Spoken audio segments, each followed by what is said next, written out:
Just a second. Okay.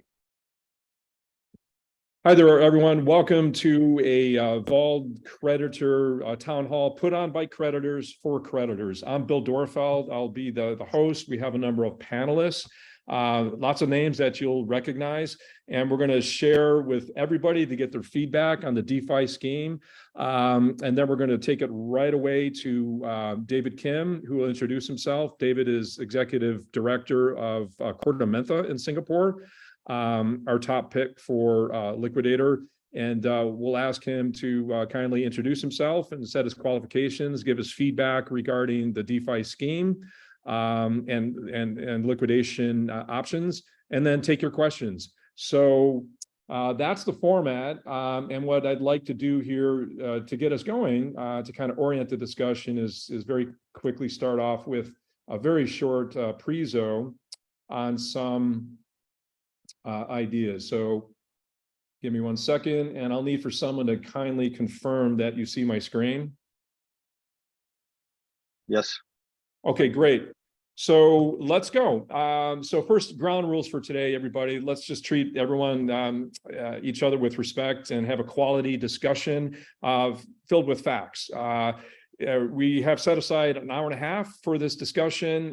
When we get to attendees and people to speak, let's kind of keep it around a 3-minute mark until everyone's had a chance to speak, and then we can go for longer discussions. Let's just maintain our decorum of professionalism, and we will be posting a link on YouTube to the recording of this session. So I'll give a short prezo. We'll introduce our panelists, and then we'll go right into Q&A with David. So one thing I'd like to raise front and center is trust issues. Trust is key to any relationship, especially a business relationship where money is at play. Many of us have had concerns or issues with information and misrepresentations, a lack of sense of urgency, some double standards deployed, whether there's demand for a Nexo audit but no Vauld audit, and excessive burning through creditor funds, and other things.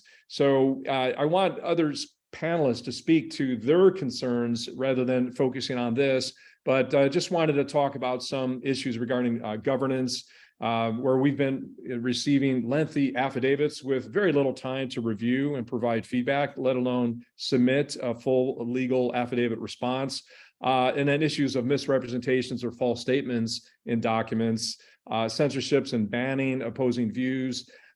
So these have been some of the conditions that have been set forth over the last 10 months. Let's jump into the DeFi scheme and some noted problems with it. There's just too many legal loopholes which favor DeFi and Kroll as opposed to creditors. The scheme manager has too much power, and creditors' representatives' qualification requirements are a bit too stringent. And as such, the creditor representative can be voted out by other board members, and as such, the position is basically meaningless. Some noted creditors have asked for Darshan and Sanju to give up their shares. That has not been agreed upon. And some are of the view that the RD value is meaningless because there's a number of risks and the costs are too high to implementing this, both in terms of technology as well as management. And that the DeFi lending scheme risk reward is really not worth it. We'd rather get that money back ourselves and use it as we see fit. So there's been a number of portrayals of liquidation that have been hard to get the facts on. It was originally presented by Vauld and Kroll as we'd only get around 25 to 29% recovery of assets. Then that changed to a scenario where we would not be able to recover CPA or coin loan due to them being in Darshan's name. When that got cleared, then there was a contention that we would not be able to recover funds from FlipVault. Then that was demonstrated that could occur via liquidation. Then it was cited that it would take way too much time, several years to recover assets. Then that was debunked. And then lately, they've claimed in their affidavit and in their DeFi scheme that creditors have no oversight over liquidator billings. And that's just patently false. And we have referenced, I in particular, submitted a petition referencing specific laws within IRDA in Singapore, which show the kind of oversight creditors can get. in liquidation, debunking DeFi's claim. And now the latest claim is that it's impossible for us creditors to receive an initial distribution until after 12 months. And that as well is patently false. So they're saying what they want to say, but that doesn't mean it's correct. With respect to the benefits of liquidation, it is a safer and more transparent process, allowing more creditor oversight on decisions and billings, and whereby we have no forfeiture of legal claims, as would be the case in the scheme. And I'm not going to go into more detail on this because it's been presented in prior AMAs and a wealth of information on the VCA website and on other forums.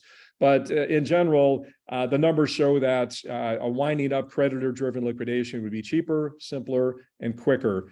And really the goal of this presentation is for others to speak to that and for us to get your questions so we can respond. And in particular, David Kim can respond to your concerns and questions. So just want to talk about some upcoming dates so everyone is aware. Tomorrow at 9:30 a.m. Eastern time, DeFi is going to have their meeting of creditors, and all of you are encouraged to show up, whether you support or do not support the scheme. We all expect that they will be introducing last-minute suggested changes, and it's up to you guys to either accept or deny these changes.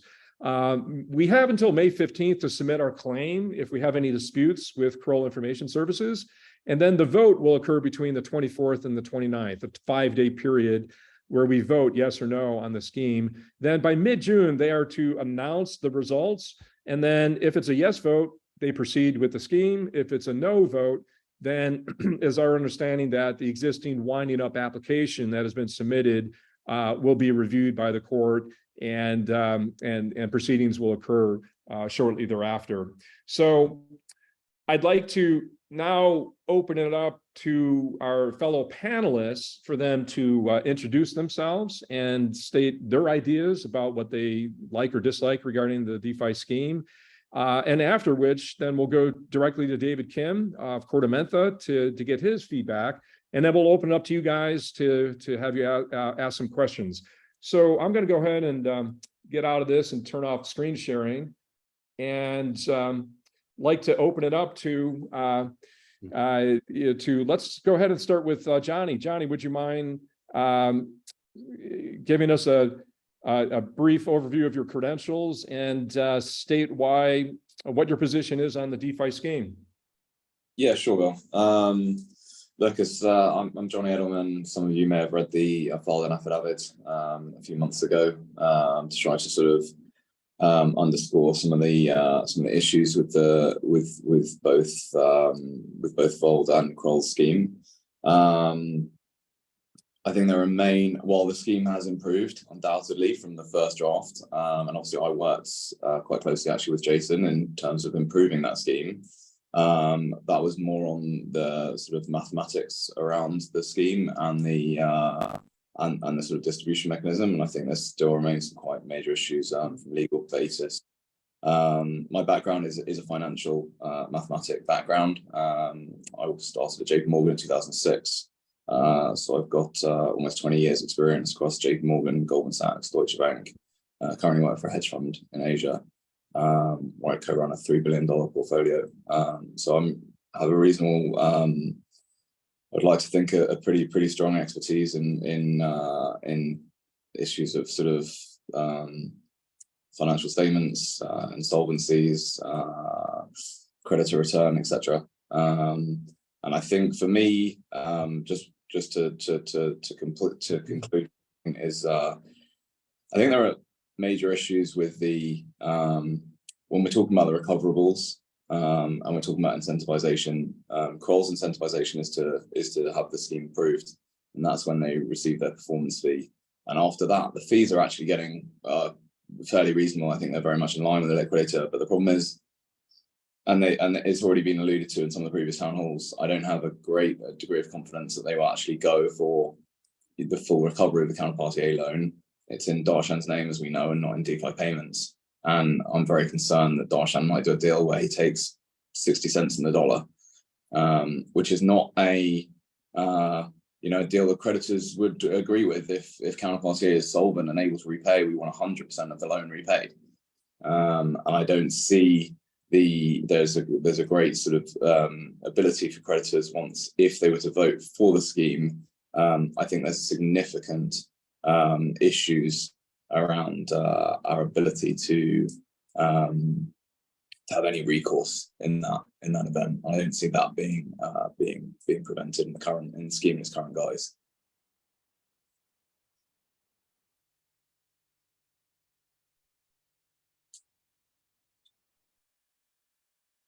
Bill? Did you want to take it back? Thank you, Johnny. Move on to Sean. Let me see. Michael, you want to go? Okay. Sure. Can everybody hear me okay? Yes. Go, Mike. Everybody can hear me okay? Yep. Yeah, is that a yes? Sorry. Yes, we hear you. All right, great, good. Well, first of all, thank you, Bill, Sean, Johnny, Lexi, and David Kim for being here to support this. My background here is I'm really just like everybody else that's listening, that's out there, like everybody that we've been talking to in all of the different Telegram chat channels. I'm just a creditor. That's there's nothing nothing special about me in terms of having any more or any less vested in this than anybody else. So for me, as far as my professional background and what I do, I served in the U.S. Navy for 22 years. I did 8 years on active duty. I did another 14 years in the reserves. Back in the 90s, I started in the RF and microwave and semiconductor industry, and I've been there ever since. I'm a sales professional with the company that I work for, and I've been pretty successful. And it's been a great and a very good and interesting time for me. And the reason that I've been so successful at my job, and the reason why I have such great relationships with all of my customers, is it really does all come down to trust. That's really the key in any business relationship. If there's no trust, then it's very difficult to move anything forward, because you never know what to expect. If somebody says they're going to do something, maybe they will, maybe they won't. But that to me is kind of the biggest thing in terms of my disappointment with how everything has gone. And I think that it all harkens back to the very beginning, when all of us, got that fateful notice that we received back on July 4th. Everybody wanted to be able, after you got over the shock of that happening, of course, I think everybody wanted to be able to be able to move forward, and everybody wanted to be able to believe that Darshan and Sanju and the rest of the crew was going to do the right thing, and that we would be able to trust them to help get us out of this. And what I've seen ever since that happened is it's been very difficult for me to see any notable progress in any sort of a fashion where things are beneficial to the creditors. Obviously they hired Kroll, and I think everybody that's out there that's listening, when you are kind of evaluating everything, there's information all over the place. There's countless affidavits and documents, and there's so much text and so much information.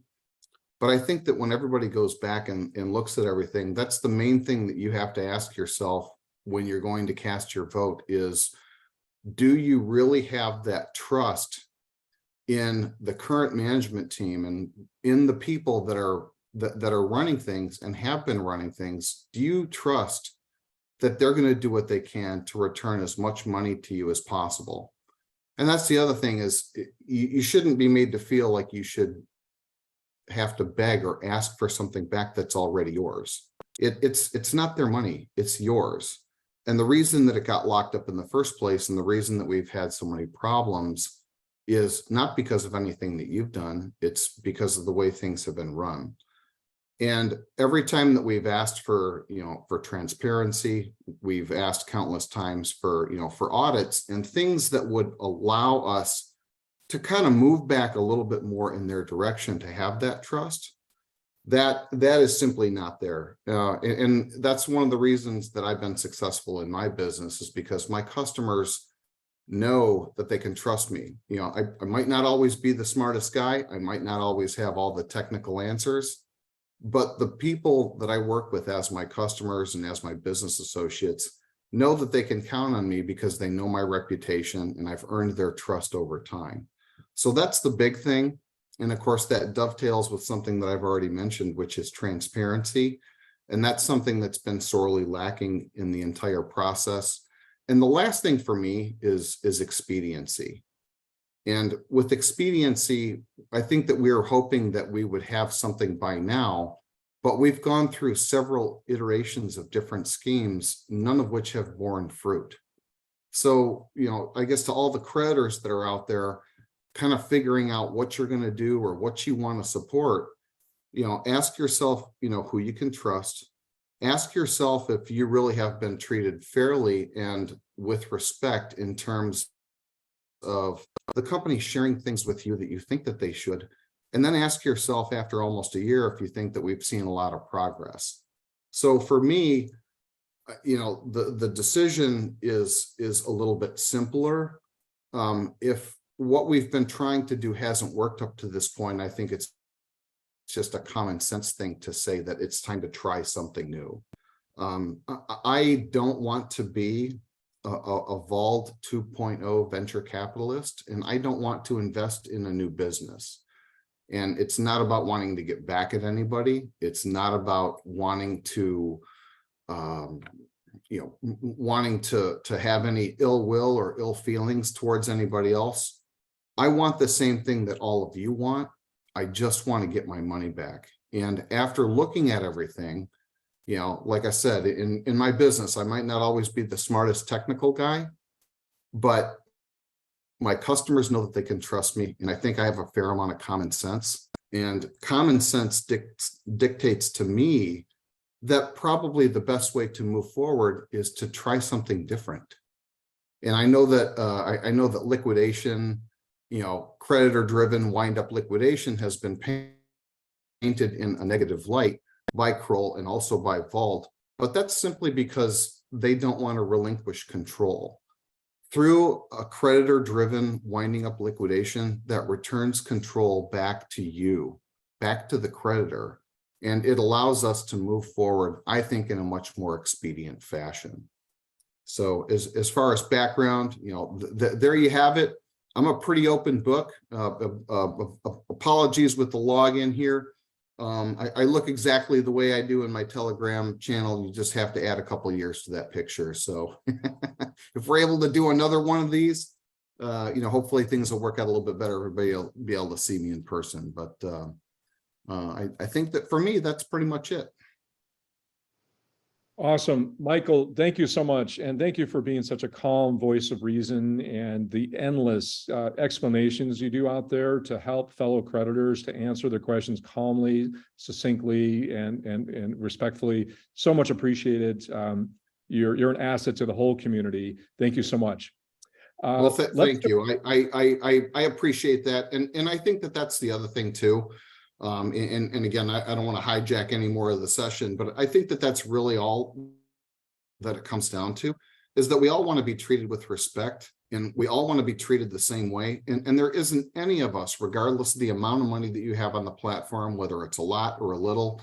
I'm one of the guys that's kind of in the middle. I have mid six figures on the platform, so I'm not the biggest guy out there. I'm not the smallest. But that doesn't matter. We all want to be treated the same way, and it's really time to move forward, with something that I think is going to be a little bit better and certainly a lot more transparent. And it'll give us the chance to go through just like we're starting to see with Voyager now. I think some of us that are Voyager customers are seeing that they're already moving along. So I know that people have asked, hey, can you show me an example of, where this has worked out someplace else before? You know, I don't have all the background and information on it. And I think, you know, Mr. Kim's a lot better at the liquidation stuff than I could ever hope to be, because that's his business. But I think that that's a solid example of what could be for us if you're just willing to give it a chance, because we've given the other guys a chance for almost a year now. And the only thing that we have is a very long document that does nothing to look out for you as the creditor. It really looks out for them, and it's designed to protect them and the company. And that is something that I don't think is fair to us. So thank you again. Okay, great. Let's move on. Yeah, Michael, we could get you on the microphone mute there. And like to ask Sean. Sean, can you speak up, get your video going and tell us your thoughts? Yep. Hello, creditors. And that's the main thing, you know, whether you were for Vauld or against Vauld and wanted a liquidation, you know, in the legal documents, it looks as us as one family. We're all creditors. A little bit about my background. I was honored to serve in the Army Rangers 2nd Battalion. So I spent some time out in the Seattle area near Bill. And then I moved to Miami and started International Adhesives. We focused on construction and aerospace. And then had my kids and sold the company and retired and had my crypto, my plan already. And in fact, I remember getting excited because I made my last 2 Bitcoin deposits on July 3rd. So yeah, we all swallowed that pill. But through it all, you know, my philosophy is, you know, hey, give them the benefit of the doubt. Let's wait until we see what they put in writing. And yeah, when I saw what they put in writing, to sum it up, doesn't matter if you're pro or for liquidation, it was very detailed and very specific on the legal rights, the legal protections, when they get paid, how much they get paid, when it named Kroll and Vauld or DeFi payments. When it came to us creditors, everything was an open book, very oblique, maybe could up to the scheme manager, and it was unacceptable. So at that point, the way it's written, and here's the thing, I do think we can trust Jason. You better take Jason's words to heart, because he means what he says. He's going to enforce. He's obligated to enforce and carry out that scheme the way it's written. So you better think about the way that scheme is written, because it's not written for us. So I take him to heart at that. The other thing he mentioned, and he's been honest about, is our claims are easy to establish, but they're not easy to collect. And, you know, one of the good things finding out now is, one of the benefits a lot of us creditors that were supporting Vauld was, hey, Darshan's an original party to the claim. We can avoid a lot of pitfalls. Well, we find out now that the largest claim we have of illiquid assets is through County Party A. And I don't even believe it's with County Party A. There's many sources saying it's with their deceased CEO.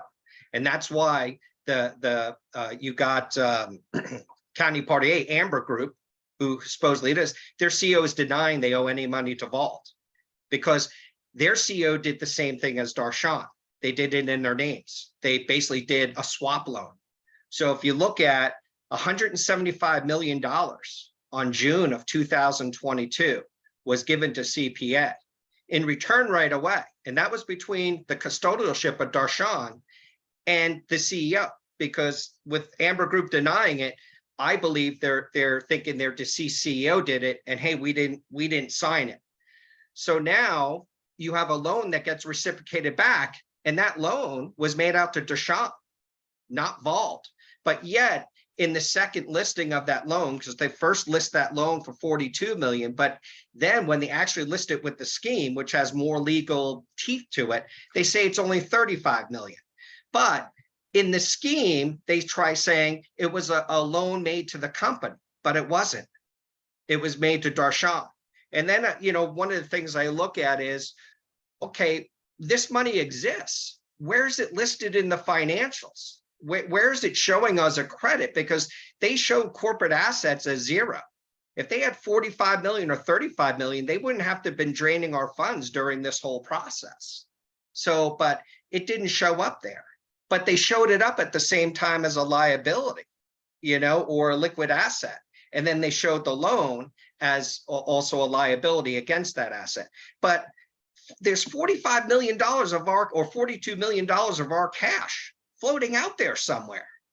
So then I looked at, you know what, all now where we sit, and this is just how I view it, you know, especially, and remember, I was a total supporter of Vauld. And I think many of us agreed that I don't mind Vauld making money. I don't care if Darshan makes money. I hope all the employees taken care of. But as long as us creditors get paid in full, get paid first, and get paid fast, then let them have their future, all the power to them. But I just want creditors to come first. And what is put in writing, it's not happening. So, you know, I just feel that now the way it's written, all the benefits, and this is what I'd say to the creditors out there still, you know, undecided or still in support of Vauld, I think you can look at this factually. All the benefits that you see with a Vauld-led restructure, you can have that with a liquidation.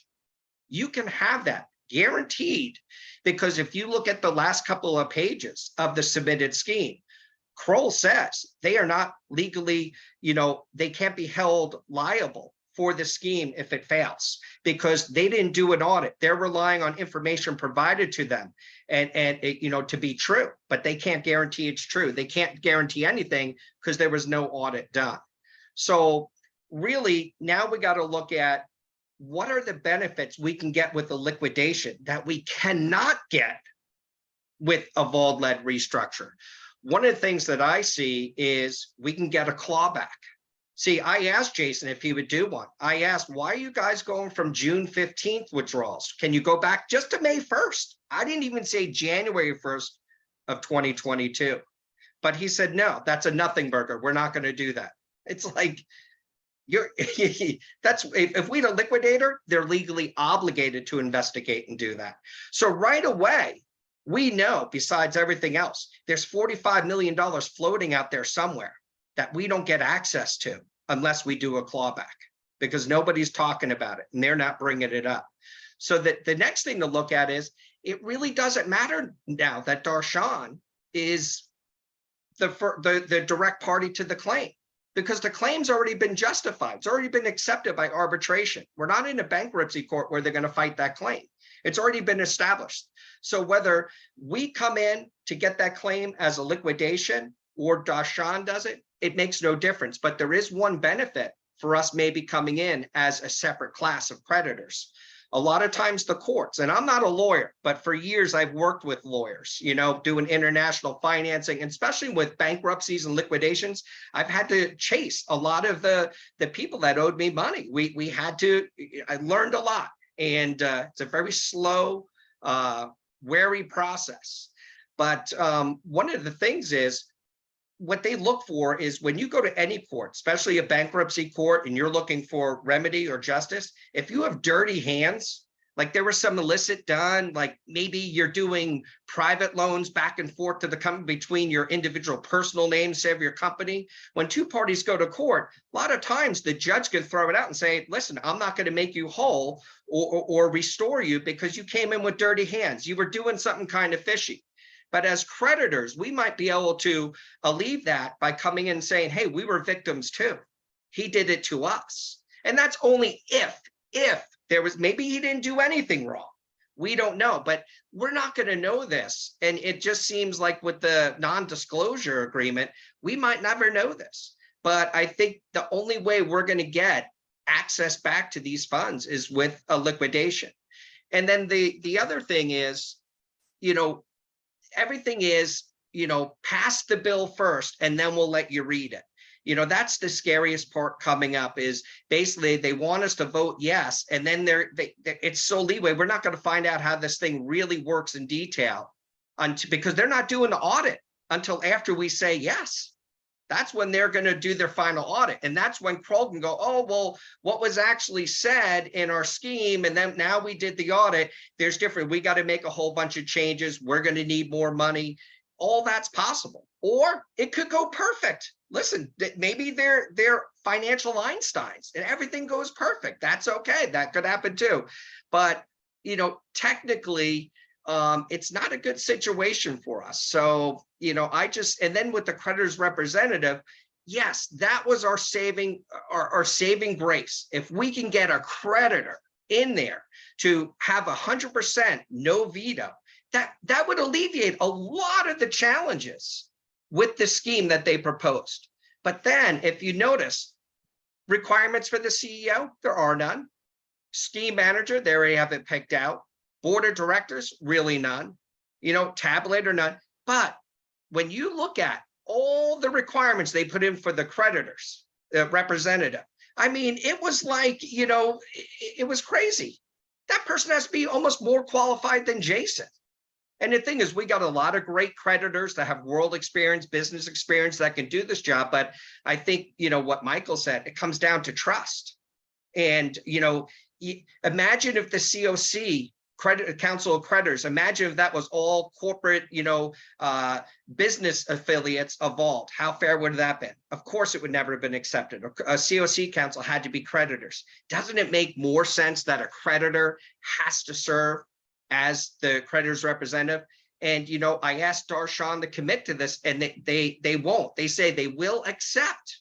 They will accept creditor representative nominees, but and we can vote for them, and you're going to vote for them on the same day that you vote for the scheme. But the thing is, we don't control the counting of the votes. So in good faith, you know, for me, unless they were to come out and say, hey, 100%, if we will guarantee only, we'll put it in legal writing, we'll submit it with the lawyers to the court, only a creditor can serve as a creditor's representative, and and the creditors are the one who decide and vote openly, that's the only way you can even consider, you know, even having a little faith in this scheme. But, you know, with that not happening, I just think we're better off with the liquidation. We have more rights, and there's more tools that we can use, because Jason won't use a clawback that can get us more funds back. So, but, you know, I appreciate the time everybody's given us, and I look forward to, you know, hearing from David as well. Awesome. Thank you so much, Sean. And to reiterate one point and have you further clarify, because we've discussed this off channel, on this point about the need for an independent creditors representative that you know, can serve to represent all creditors. There, in concert with that, there also needs to be the need that this person cannot be voted out by the other board members. And so it's a multi-pronged approach here. Right now, they've got us, you know, licked both ways, and so as long as they have the ability to vote out who we nominate, we have no power at all as creditors. And Sean has been very clear in making that point, and it's very much appreciated. Any other points, Sean, or can we go on? Nope, that's it. Thanks, guys. I appreciate your time. Thanks so much, Sean. So we have some questions coming in from folks. We're kind of getting together a plan how we can talk about some of these questions. One big question is from one of our attendees is the timeline for liquidation, as Defi has indicated it. We're going to get to that. We've got that timeline. We're going to put it on screen. David Kim of Korda Mentha will talk through that with us to give us the reality and the factual feedback on that. And we will be getting to all of your questions here really shortly. Want to let a few of the other, we have two more remaining panelists, James and MJ, who I'd like to invite to speak, and then we're going to go right to David Kim. Let's first go to MJ if we can. And I want to first, you know, let everyone know that MJ is the first person I partnered with back in November of 2022 to align our ideas. And actually, MJ was the first person that introduced me to the idea of liquidation when I, like many of you guys, were very fearful of it, because all we've ever heard in our whole lives is liquidation means fire sale, liquidation means bad news, liquidation, you know, is not the way to go. However, what we all have learned through thorough research and talking with the experts is that for this kind of crypto insolvency, all liquidation is simply the return of our assets. No fire sale, So anyway, the way in which it can be done is what we're going to talk about some more, but I want to turn it over right now to MJ to introduce himself, state his qualifications, and give us his brief feedback on what he thinks about this whole situation. MJ? Thanks a lot, Bill. Good morning, good afternoon, good evening, everyone.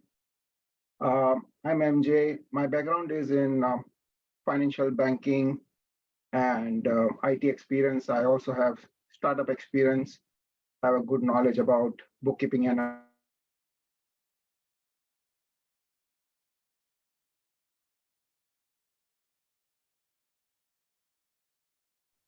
think we lost MJ for a second. MJ. oh, Okay, can you hear get me? back. Can you hear Get me? back. Yeah, Okay. go ahead. Yeah, so kind of have the background that we need with the issues we are facing with Vauld.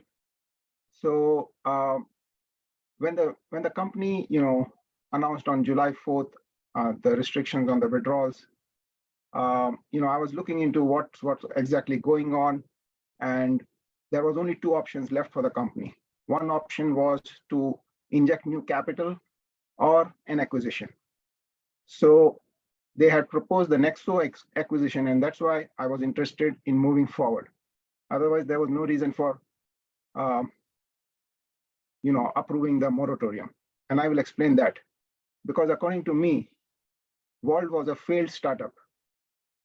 It had no business to continue further. If you look at the management account submitted by Darshan in September at the request of the court, there was a $101 million loss, and which was netted out with 15 million retained earnings from last year, that is that 2021.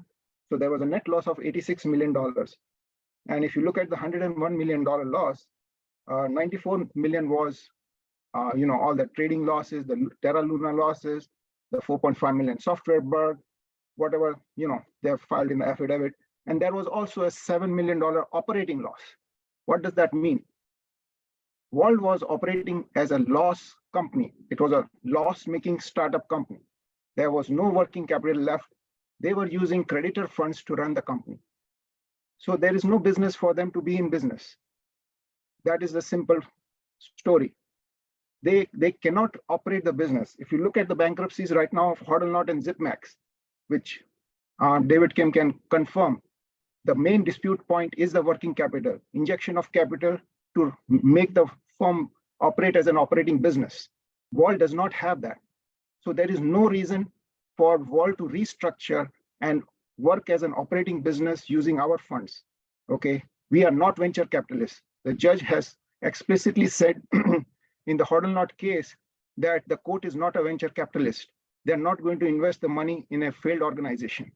It is the same stance I'm taking, and when it comes to Vauld.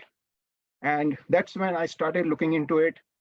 And the first time I approached the judge was in November. I requested the judge, I did my due diligence, I looked into the IRDA, and there was no reason why Vauld could not have allowed capped withdrawals. I made a humble request to the judge, and that request was sent to Raja and Tan to look into that, but that request was denied.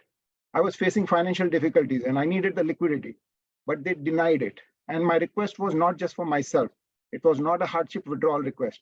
It was a request for everybody in the creditor community to get capped withdrawals. My lookout was for all creditors. That has been my outlook at every stage of the game, whether, starting with this withdrawals. Then I started looking into the liquidation process. I was the first one to talk to a LIP in Singapore. It is one of the global players who are assisting right now with FTX, as well as the UBS takeover of Credit Suisse. I have a lot of Wall Street experience, so I have the access to all these firms who are working even in the Wall Street TradFi space. I had a 2-hour conversation with the LIP to understand the logistics involved and in-depth explain to them what was Vauld's balance sheet situation, the liquid assets, illiquid assets, and all sorts of problems we had. And I understood how liquidation works in the Singapore jurisdiction. So that's when I started thinking about the liquidation, that is the easiest way for us to get our funds back. And I talked to Bill and we started working together. The idea of VCA was to get together folks who have expertise in this domain and help the fellow creditors to navigate this difficult situation. The idea was not to go against Darshan or anything. The idea was that we are not getting anything from the company. And again, just to add, I was also following the bankruptcies of Celsius and Voyager, and I saw what was going on there. I had mentioned that in this case of Celsius, the right thing was to get rid of the CEO, Alex Machinsky, which happened. Sooner or later, it had to happen. And I was the first one to say that folks in Voyager will get their money by November. I was almost right. If the FTX fiasco had not happened, folks would have got the money by November. Okay. And there's a lot of lessons to be learned. People get scared about the liquidation. Voyager is a very excellent example. Look at the case. It's the same thing as if a scheme has been voted no, and within 10 days, they can start distributing the funds as part of liquidation. That's exactly what can happen to Vauld. There's no problem executing the same. The only difference is the way the legal systems work in US is different as compared to Singapore. Singapore does not have Chapter 11 bankruptcy laws. It has a moratorium clause, which kind of works similarly, but does not give adequate protection to the creditors. As you can see, that the formation of COC is a joke, whereas the UCC played a very important role in case of Voyager. Voyager has made so much success because of UCC. I've been on those Twitter spaces. There are individuals in the creditor community I know who are also on the Twitter spaces, and they know how long-running sessions we had out there.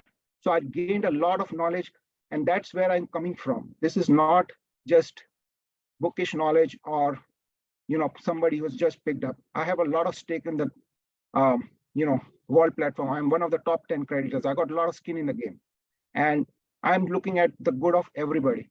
So long story short, even if you look at the scheme, there are a lot of things that they have added, which is no longer a managed wind down.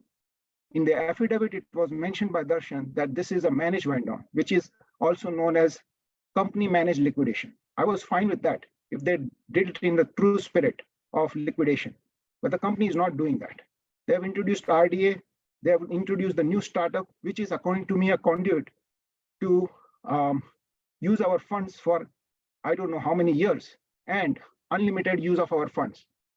Whatever has been estimates are given are just estimates. We cannot hold them accountable. They can spend as much as they want, and up to whatever time they can use, they can misuse, they can misappropriate, commingle the funds. We cannot do much about it. So I'm not interested in doing that. I don't want to be a venture capitalist, as the judge said. And the easiest way out is to do liquidation, get control, get a third-party licensed liquidator to operate under the court directive so that we can get our funds back. That is the only way out. Other way, the company managed liquidation is not going to work. That's all. Okay, awesome. Thank you so much, MJ. James, we're gonna pass on because I want to get to Q&A. We can come back to you here. Thank you so much for joining us as panelists.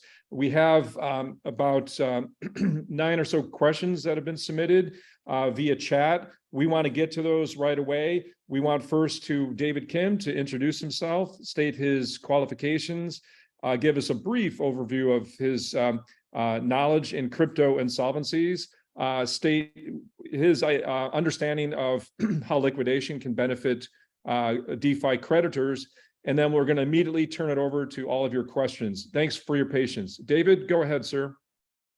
Hi, everyone. This is David Kim. I'm an executive director of Korda Mentha. So from our perspective, just to give you a little bit of color, we're currently, myself and my firm is undertaking a number of matters in this crypto space. On the restructuring side, in Singapore, we're working with the ZipMax restructuring. In Australia, we've successfully restructured a company called Digital Surge.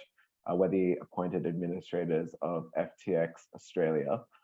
In addition, our forensic and our cybersecurity team are heavily involved in the forensic investigation space in respect of cryptocurrency blockchain analysis. We do have the chain analysis qualifications. So we do have quite the significant experience for a restructuring and forensic firm in this space, in this part of the world.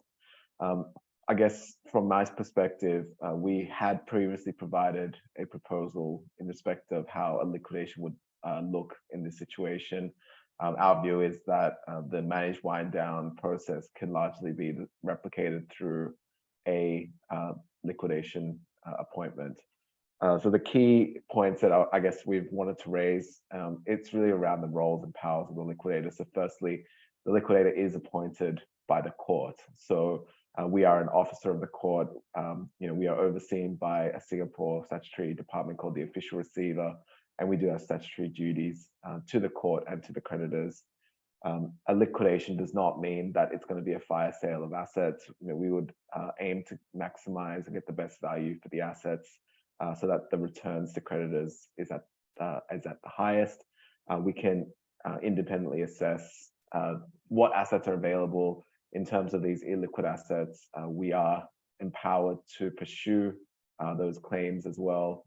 And the other specific thing I wanted to mention is that the liquidators do have powers to seek the directions from the court.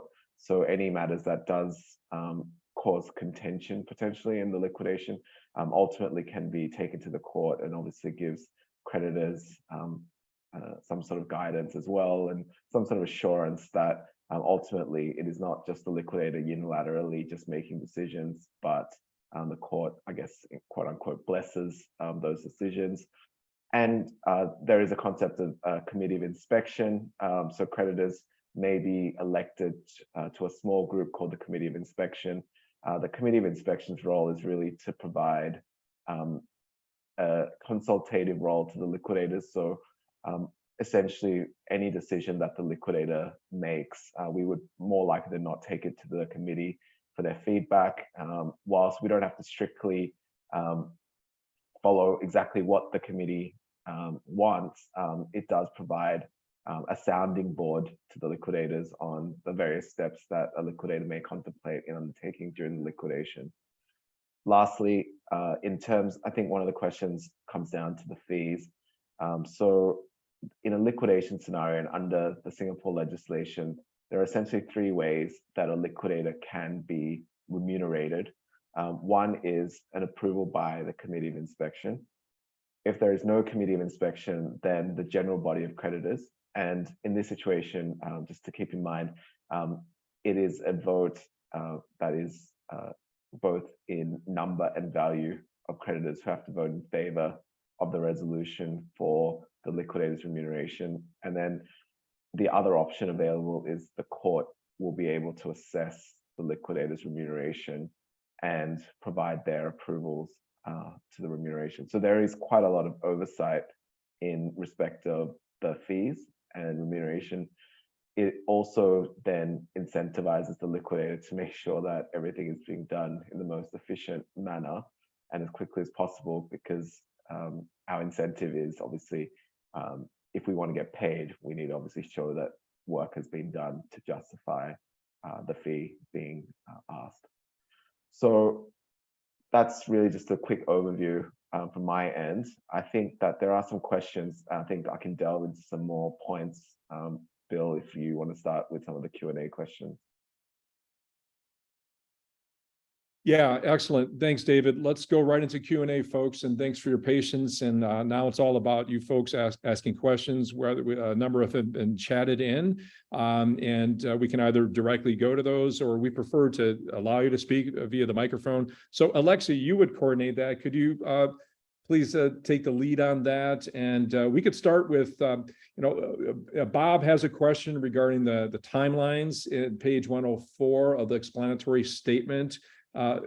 Bob, do you want to raise your hand to speak that question, or should we just go ahead and do a share screen and show you? So Alexa, could you coordinate his response? I think we just can go ahead. The question's been stated, but let's not waste time. If we can share the screen Okay. for the timeline. Okay, Bob, we're going to share my screen. We're going to show that document. We'll have David explain the document as he understands timelines, and then we'll open the floor to you to ask additional follow-up questions. Okay, sir? So I'm going to go ahead and do a quick screen share. Bear with me, guys. And I've got this document right here. Unfortunately, with all the overlays, I cannot see all the details of the document. But David, can you see that? And can you talk us through that? Apologies if some of this is a little bit fuzzy, but I just opened this document as provided to me. With first thing that comes to mind that it's been brought to my attention, this supposed 120-day period for submission and adjudication of proofs of debt. It says approximately 128. There's nothing in any statutory guidelines that states that's a requirement. In fact, we're not going through that kind of time period currently, as we are currently going through adjudication of claims. Could you either confirm or deny that, or elaborate on that, as well as these other timeline points? Sure. I think the main thing here is this October 2023 date. So strictly under the legislation, there is no timeline of 120 days for submission and adjudication of proofs of debt. Whilst I don't want to speculate on the reasons behind this, I would imagine that just given the sheer number of potential claims of the 150,000 that's been claimed, it is being proposed that is the amount of time that a liquidator may require to undertake this process. As Bill has noted, in this current scheme of arrangement, obviously creditors have not been given 120 days to submit their claims. So our view is that in a liquidation, it can be done quicker. What I would propose that can be done, so there is, as I mentioned in previous calls, and again, this is subject to the liquidator's confirmation that the books and records of Vauld have been maintained accurately. Given that the customers' crypto assets have been frozen as of 4th of July, and assuming that there's been no movements, so Vauld hasn't done anything to change any of the customers' positions, it's very unlikely that there could be a dispute that if Bill had 1 Bitcoin on the platform, then he is still entitled to the 1 Bitcoin now, because nothing should have moved from that date. There is a provision in the Singapore legislation that allows for a liquidator to make an application to court to essentially say that rather than all 150,000 customers filing a proof of debt, you can essentially waive that requirement and only deal with the customers that may have a dispute in respect of their claim, which is kind of similar to, I guess, what is being done in this current phase, where I understand that the scheme managers are only seeking input from the customers that believe that there is a discrepancy with respect to their claim. So the only delay that we would face in respect of that is court timelines. I don't believe that the court will take 120 days to hear that case. And the second point there, which is the court summons for directions on dividend payment to be made in crypto or fiat, I believe that all that can be put in the same application by the liquidators. So therefore, I believe that this timeline, in theory, should be shortened. But this is also on the assumption that Vauld's records are up to date and that the customers' records are largely agreeable by customers. So then we may be able to waive this requirement for creditors to have to file or submit their proofs of debt in a liquidation. I guess so that hopefully will get shortened. I think the next thing I wanted to, touch on is, where they talk about the notice of intended dividend and the notice of dividend. So those 5 items, that one is a statutory requirement. So I think that that gives a 2-month window for this to happen. So I can't say that that's going to be different.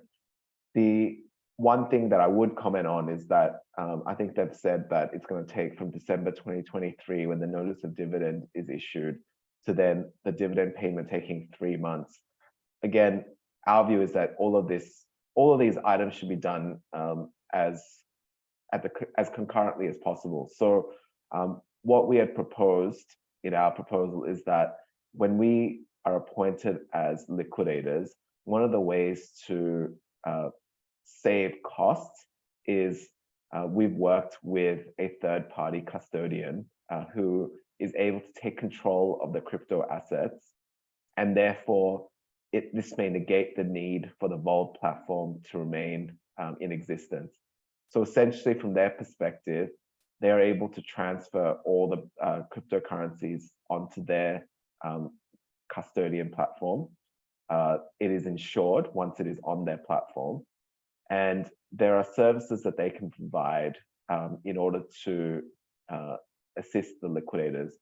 And one of them being a distribution of cryptocurrency or a rebalancing exercise. So at this point, because again, and this is coming from a position where we are not privy to all the details of how the Vauld restructuring is being undertaken and all the, I guess, small details about the platform. But in practice, what we would consider doing is that all the cryptocurrency is transferred, and then very much from that, we can provide them with the customer's information. So basically all 150,000. And then during this period where we are seeking court directions and doing the dividend process, we would be asking them to advise us on what the best outcome would be in terms of how the cryptocurrency can be distributed. So we believe that it won't necessarily take 3 months for that dividend payment to be made after the notice of dividend. We're hoping that it can be done much quicker than this process that's been outlined. Very good. So, we're gonna, Johnny's got a follow-up question, but to confirm, David, is it possible to get an initial distribution within 4 to 6 months? So yes, assuming that the books and records are accurate, I think the only outlier, which is outside of our control, would be if we need to get those court directions and how long the court takes to hear it. And that would be really the main thing that I would foresee as being an issue in terms of the timelines. Excellent. And I want to point out that in this document, it specifically refers to these are statutory timelines. It's been confirmed that not all of these are statutory.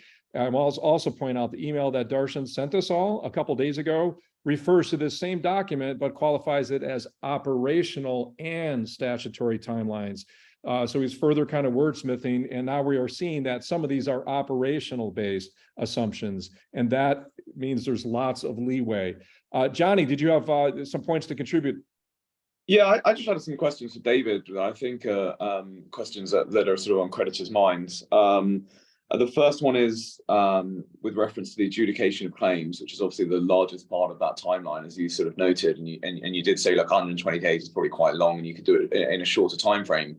But Kroll are currently obviously conducting an adjudication of claims, right? Right now, everyone has been sent a KIS link, and if you want to dispute your claim, you have the opportunity to dispute it.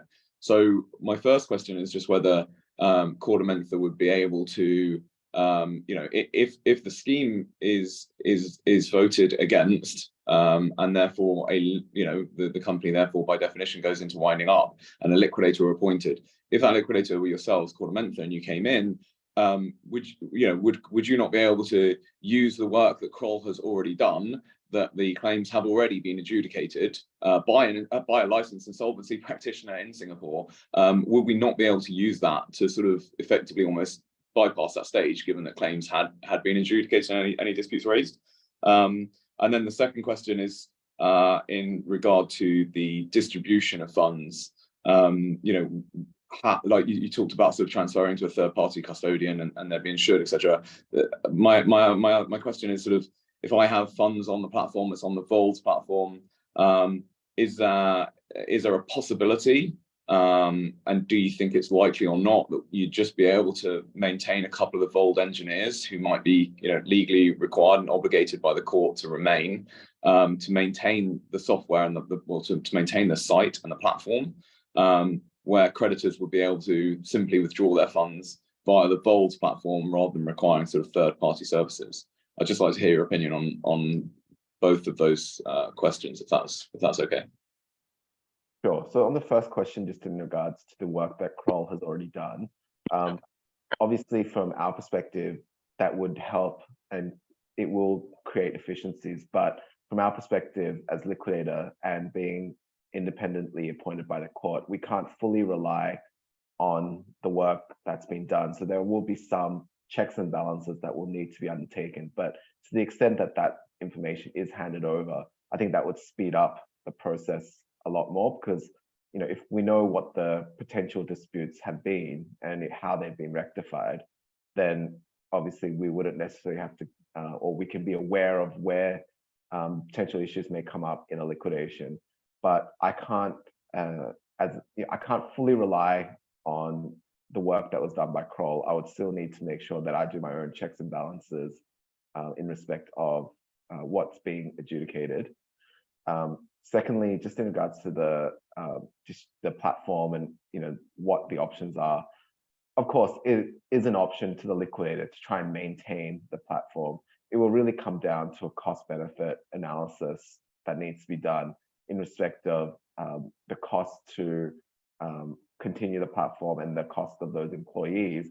And really, it's whether those employees are willing to stay on with the liquidator. So one thing I just wanted to make clear is that the statutory obligations to assist largely fall on directors of the company rather than employees. So therefore, our view is that Darshan as a director will have more obligations to assist than an employee. So an employee can obviously stay on and be compensated for that. But our view is that if the company already goes into liquidation, then a general employee is more likely than not going to want to stay on. So therefore, we had proposed that the easiest way from our perspective was to move it to a third-party platform. The other reason for the move to a third-party platform is that the third-party platform is then fully under the control of the liquidators, and that insurance gives that additional layer of security that if there is a Bitcoin on that platform and something happens to that custodian, then they have insurance to cover that. Whilst from our experience, it's very hard to get coverage from a liquidator's perspective over an exchange, like if we just maintained the Vauld platform. So there's some of the reasons why we considered the transfer of the crypto assets out. The other thing is, if there is a need to do some sort of rebalancing, then I'm not sure as to whether the remaining employees at Vauld would be able to do it, but we understand that these guys who manage the custodian platform have done this before, where they have done rebalancing and or sort of distributions in specie. So that's sort of the reasons why we propose that. Got it. Thank you. Excellent, David. Appreciate that. Let's move on to Bob H., who posed that question regarding the timeline. I believe has some follow-up questions. Could we give him a microphone so we can actually hear from someone? Yeah, go ahead, Bob. Hey, yeah, I just posted that because a lot of users are kind of in a position where they're not a fan of participating in anything Vauld related, but they kind of see a light at the end of a tunnel where with their scheme that they can at least access some funds as early as August. So that's kind of pulling them towards a yes vote there, just because the words from Vauld themselves is that it could take up to a year to see anything under liquidation. But yeah, so Vauld, 3 months, liquidation, your projection may be 4 to 6 months. That's kind of what people want to hear. Just like, is that reasonable assumption? I think it's doable. I think that 6-month timeline is, I think, what we've considered with the VCA previously. Okay. Yeah, and just as far as the timeline goes, you covered what I wanted, so thank you. Bob, you had some other questions. Since you've got the mic, do you want to go forward with any other questions, or are we good to go with another person for Q&A? You're good to go with another person. Okay, awesome. Thanks, Bob. Alexi, we got some show of hands from, I think, a CP. Could you enable them to ask a question? Hey, David, this is Chetan here. So my question was in regards to the Vault platform. You won't be having access to Vault platform, right? If the backend engineers are not present. So how would you be able to assess the claims if you move out the entire funds to a third-party custodian? So this is again on the assumption that once a liquidation happens, not everyone's going to resign on the first day. So we would have a short period where we would maintain the Vauld platform in order to extract the data that we require from the Vauld platform. So we will work with our third-party custodian provider to be able to do that, along with the assistance of certain employees. But really, it will come down to the cooperation that is required under the law from the directors to allow us to do an orderly control, taking control of the company and its assets, and to determine all the liability positions of the company. So again, I know this might not be exactly what you want to hear, but it is all premised on the directors complying with their obligations to assist the liquidators in this process. It is not possible to legally make them obligated to assist us, right? The employees, or is it just the director who will be obligated to be a part of it? So without knowing exactly how many employees there are and at what kind of levels and what kind of experience they have, what we would have to do is an assessment as to which employees may be critical, and we would have to negotiate with them to keep them on for a period of time during the liquidation in order to do this orderly handing over of the company. And I guess as Johnny mentioned earlier, if it then gets determined that it actually is a better outcome to maintain the Vauld platform for a short period of time, then we'd have to weigh that up. But unfortunately, I can't give you an exact answer at this point because I'm not privy to that kind of information as to how many employees there are, what their roles are, what their current state is in terms of continuing with Vauld if this thing goes into liquidation. So let's say we do get the access to the data of all the claims. So our claims will be directly transferred to the third-party custodian, or will the creditors have to go through some process to get their claims approved? Yes, so that comes back to this question of whether an adjudication needs to happen again. So technically speaking, a scheme of arrangement and a liquidation is a different type of restructuring / bankruptcy process. So technically speaking, yes, there needs to be a new adjudication process. But once we get the data, as I mentioned earlier, there are ways that a liquidator can speed up this process, including a potential court application to, I guess, waive the requirement for creditors have to file their claims and only deal with those that may have a dispute. And then we come up with a final data set of the claim amounts for each of the customers. So would it be possible that if a creditor doesn't file for the claim, that they might lose out on the claim, or will it be even if the user doesn't reach out and do that, would that creditor get their claims back without submitting a proof? So in a liquidation, normally, yes. There are certain timelines that were mentioned in the slide about receiving proofs of debt and then the admission rejection of proofs. So in a normal situation, if a creditor does not file their proof of debt, then they may be excluded from the benefit of a distribution that is made. But as I said earlier, what we'll try and do is do it, I guess, via that negative confirmation way of, everyone's in unless they say that their claim is incorrect for whatever reason. So how much time would it take once you take over for you to get through all these process before, transfer of data, adjudication, and confirming that we won't be needing extra adjudication and we can continue with what we have? Like, how much time can that take? Would it also be included in the 4 to 6 months, or would it have some extra Well, hopefully we timeline? get it done in that 6-month period that we're talking about. But as I mentioned earlier, there are certain things outside of our control. So one would be obviously the cooperation.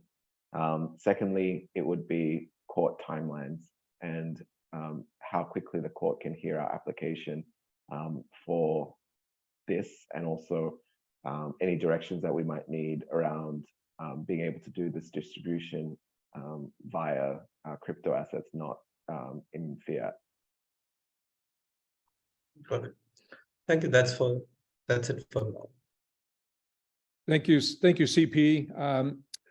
Great. And after everyone's done speaking, yeah, you lower your hand so we know that we're good. We're going to get to, so yeah, CP, you can lower your hand. We're going to get to Luke Thomas next really quick. Before we do that, one follow-up point, because we're all concerned about timelines. So far, the discussion has just been on the front end, the initial distribution.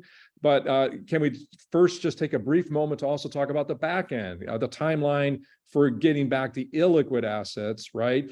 And it's been our understanding, and David, please, can we discuss this and get your direct feedback regarding the back end? When I say back end, you know what I mean, the second phase to get recovery on the illiquid assets.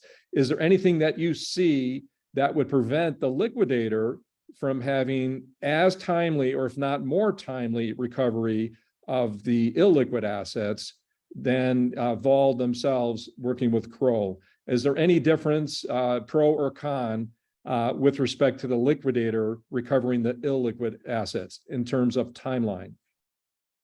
Sure. I think that from our perspective, the liquidators step into the shoes of the company. So therefore, the liquidator is an officer of that company, so is able to pursue or continue any recovery actions that the company was undertaking before. So there, in theory, should not be any reason why the counterparties to the claims would have any issue, because the claim, if it is against DeFi payments, it's just the liquidator now that's providing the instructions on recovery actions.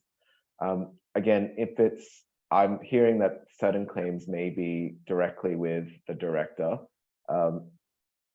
There are consequences as well where we would be able to, again, the director has the obligations to continue to maximize the return. So if it is really in his name, but we have a claim over that, then he would have some obligation to assist in those recovery actions. So we would be pushing in for that. So overall, there shouldn't necessarily be any detriment to a liquidator pursuing those claims than if the company was doing it themselves through the directors. Okay, Luke Thomas, thanks so much for joining us, sir. You've got the floor. Go ahead, Luke. Hey, Bill and gang, thanks for setting up this call. Very, very helpful. So appreciate all the hard work that's gone into setting up the call. David, I just got a few questions with the kind of work that you guys are doing with FTX Australia and digital search. Like, it's been close to like 6-7 months, I guess, right now. So just want to understand, have any of these creditors got their money back so far since you've been working with them for the past 6-7 months? So FTX Australia hasn't, but that's really because of the process that's being undertaken in the US with the Chapter 11 and whatnot. But Digital Surge has. So in Australia, there's a concept of voluntary administration, which is like a restructuring process. And then from that, a voluntary administration, a plan was put forward to the creditors. So essentially in the Digital Surge matter, there has already been a distribution out to the customers. I mean, what percentage of that would be there? Like, I'm hearing numbers like 55, 50 cents on the dollar. Is that the range that digital search creditors are getting back through liquidation? So it's not a liquidation. It's been done through a restructuring of that company. I don't have the exact percentages of the return, but what I understand on that one is that what they were able to do was implement what's called a deed of company arrangement. And then what they did was they were able to distribute about 55%, I believe, of the assets back in specie.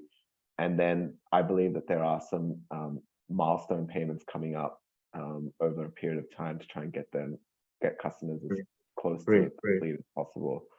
So can you cite any examples of any liquidation that you've done for any company and the creditors, like the timelines that the creditors got their funds back, and what percentage of their funds they've got as well? I mean, just for that, again, everyone's a bit confused over here with what we're going to get with the liquidation. I myself have seen some secondary resources showing that it's like tens of millions of dollars per month. I mean, I'm just trying to understand, like, if you have any case studies or examples of any liquidations that are done for any crypto exchanges. A, how long it's taken for the creditors to get the money back. B, what percentage of the of the funds that they got back? Is it 50 cents, 30 cents? Like, everyone's put Voyager as a good example. So the reality is, yes, Voyager creditors have got or will be getting their funds back in the next couple of weeks or so or whatever.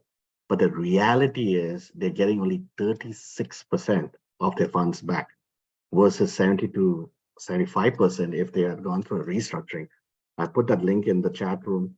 This was just updated 5 days ago. When I see such things, I'm like, maybe we shouldn't go for liquidation, because I'm just going by what I'm reading and I'm seeing with Voyager right now. And I have friends who are Voyager creditors. Now they're thinking they should have done the restructuring, but they couldn't get someone to buy them out. Having said that, Celsius got someone to buy them out, and they're getting like 70% of their funds back. I've got some of my funds back as well. So this is why I'm just asking if you have any case studies of some customers in the crypto world space that you've done liquidation. That otherwise it's like, if people are going to get 55 cents on a dollar, the reality is that then people can just do the RDA and be done with Vault, because the last thing is Vault is, because you said you're an officer of the code, Jason's an officer of the code. So at the end of the day, Crawl, Korda, Mentha, whatever it is, if you're going to get 55 cents through liquidation, then people might as well get that through an RDA and be done with it rather than wait for a couple of months through liquidation. And the other problem which I'm thinking about is you have FTX Australia Digital Search and all that kind of stuff.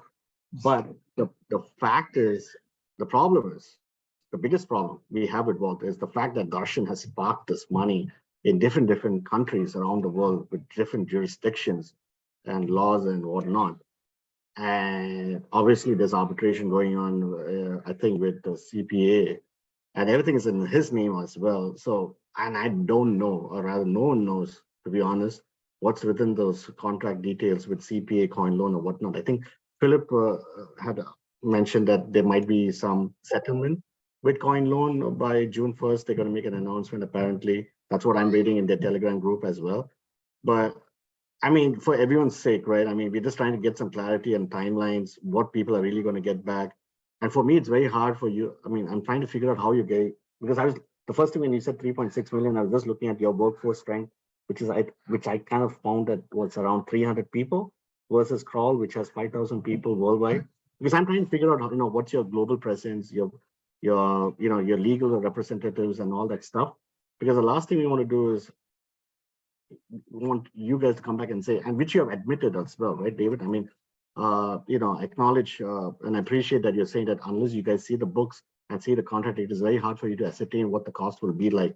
So there's just so many questions I put in the main chat room, which you can see. But I mean, these are my top of mind questions, which just want to get some clarity from your end.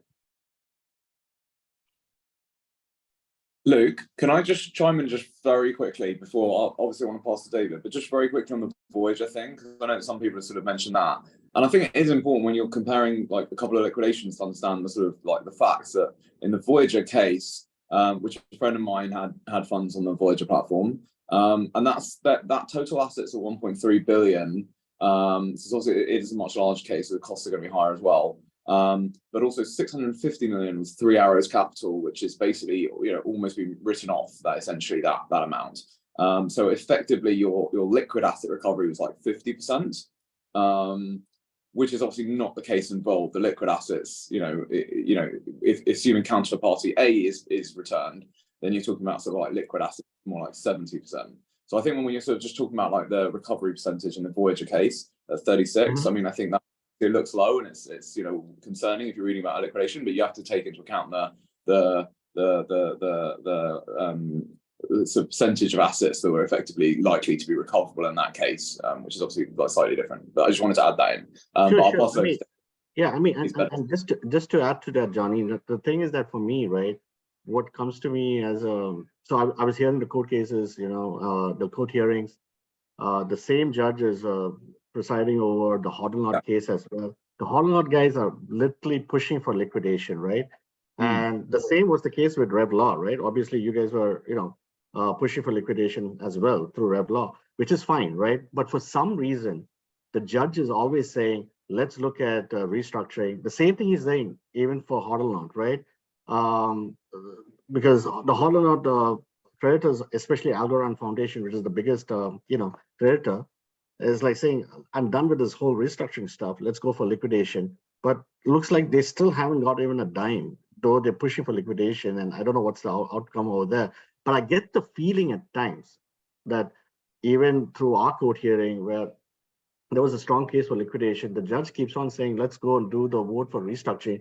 And as a creditor myself, I'm just thinking, is this because the judge himself thinks that if we were to go through liquidation, then we're not going to get really much out of it at the end of the day. And I'm just going with what I'm seeing with Voyager, for example, right? I can only cite recent examples. There's also a chart which I put out on liquidation cost per month. And for me, it is very hard, like unless we have someone who's actually seen the books to ascertain that there's only going to be, let's say, 3 or 10 or whatever $1 million, right? Here we have it, everything in writing. It's kind of like put in the scheme, it's vetted, and it's signed as an affidavit to the Singapore court. So, I mean, over the next 3 years, there's not going to be more than 9 point whatever million. So for me, it's like, okay, we have that in writing. They can't go against it, especially when you play around with Singapore courts. But here, it's all like, maybe this might happen, maybe that might happen, maybe we have to see this, we can ascertain this. It's all like a lot of, and which I appreciate a lot from David, right? Because he cannot say that. But the thing is, I mean, and Bill knows this better than me. I mean, I've told this to him before, right? A known devil is better than an unknown friend. But that's the problem which I'm having right now, personally as a creditor. Like the last thing I want is we get to realize, oh my God, the books are like this or whatever, and then we don't even get 40% back. And then people are going, you know, I don't know what's the implication for INR creditors. Well, because... to be fair, the books are like, if the books aren't what they said they were, then we're not getting that much better back in the restructuring scheme either. But I do hear your point. It's about a known devil versus an unknown friend. I think that is key. And so to your point, let's David, do you have anything to add to Luke's questions? I think that's important in terms of sort of you know, having greater confidence around total cost. Yeah, please, if I may, because my name was issued as well as David's, and I just want to respond. Luke, thanks for being here. Thanks for the questions. There was a lot said there, and to really zone it in on the very clear questions.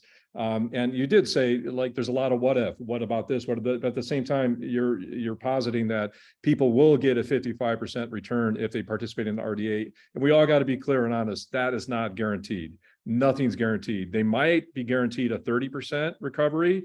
The range is between 30 and 55%. So we got to be fair if we're referring to other liquidations and saying, well, they only got 55%, we can get that with an RDA. Well, maybe we can't. So we got to be very clear about that when we talk about the whatabouts, because there's a lot of what ifs, even in the Vauld scheme. So, but thanks so much, for all these pointed questions. David, did you want to directly respond to some of Luke's concerns there? Sure. It's not just my concerns, all Vauld creditors' concerns, just FYI. So I guess for everyone here, I'm not here to advocate the liquidation. I'm here just to provide views on what we believe can be done through a liquidation. Everything, every matter, every different exchange that's going through a bankruptcy or restructuring is different. I think it's difficult to just say that just because in one matter they got X cents in the dollar, that this matter will be the exact same outcome. So I guess from my perspective, we're just trying to show this is what would likely happen in liquidation. I am restricted by the fact that I don't have any inside information in respect of the current affairs of Vauld. So I'm making certain assumptions, as you alluded to. But from our perspective, these are the proposed steps that we would undertake if the company was to be placed into liquidation, so that creditors can get an understanding of how it may be done in liquidation. Obviously, there is no certainty about the exact steps that will be taken. And unfortunately, I can't say much more than that to you about sort of your concerns. As I mentioned in the digital surge matter that we did, again, different set of circumstances, but in that one, there was a restructuring done where a 55-cent initial distribution was made in specie. And then we understand as part of the restructuring terms, similar to the scheme of arrangement kind of document, there is cash contributions that may come in the future to then increase the total return to the creditors. I can't see that that can be exactly tied to say that that's the exact same kind of plan that can be put to this situation. But what I'm saying is that these are the ways that it has been done. So therefore, you know, let's see what can be done in the Vauld situation. In terms of our experience, sorry, one last question, right? I mean, just I mean, I want to be mindful of everyone's time over here. Maybe in the interest of time, I just want an answer to this question, if you don't mind. Based on your experience with Korda Mentha's experience in this crypto world, what's the best recovery rate that you got for a crypto company that has gone through liquidation? A, B, what was the recovery rate? And C, how did they get their funds, in fiat currency or in-kind crypto? So the only one that has had a return is Digital Surge. So I'm telling you now that 55% was a distribution in specie, and then it's intended that the rest of it will be in fiat. But like I said, with this stuff, most of these restructurings only started about 10 months ago. You know, Digital Same Surge, like Vauld, right? yes, and then Digital Surge happened around the time of the FTX collapse in around November. So it's a little bit too early to say that these are like final outcomes of the overall restructuring. So I can't give you anything more than that at this point. No, why I asked this question is because most of us don't want in fiat. We are all like crypto holders, right? And if the end goal is that with liquidation, we're going to get it in fiat, it just creates a lot of tax complications and doesn't help us at the end. At least personally, it doesn't help me as well. So, and this is what I'm reading as well. So that's why I wanted to understand Digital Surge. What is the, go ahead, Bill. No, thank you, Luke, because we are in the same boat. We don't want it all in fiat because we're going to have the same U.S. tax implications. We're on the same page, and we have posed this question numerous times to all the LIPs, including David. We've been repeatedly told that he calls it in species, we call it in kind. They're synonymous. We can have in kind distribution to overcome these tax implications. There are some statutory requirements that David has brought to our attention that he must follow to ensure that everyone is treated fairly. And maybe he can elaborate on that. But trust me, man, whoever gets on the COI to help recommend, I mean, for me, it's like a bird in hand is worth two in the bush as far as you know, the Vault scheme is concerned. So do you want to have that bird in hand or go with two in the bush with liquidation? That's the big question which all of us are asking at this point. Yeah, many of us are asking who we can trust because we've been waiting 10 months and here's where we're at. But, you know, we can have a difference there. And I appreciate the respectful dialogue. David, was there anything you wanted to elaborate to help Luke on the specific question of in-species distribution? We can do it, correct? Yes.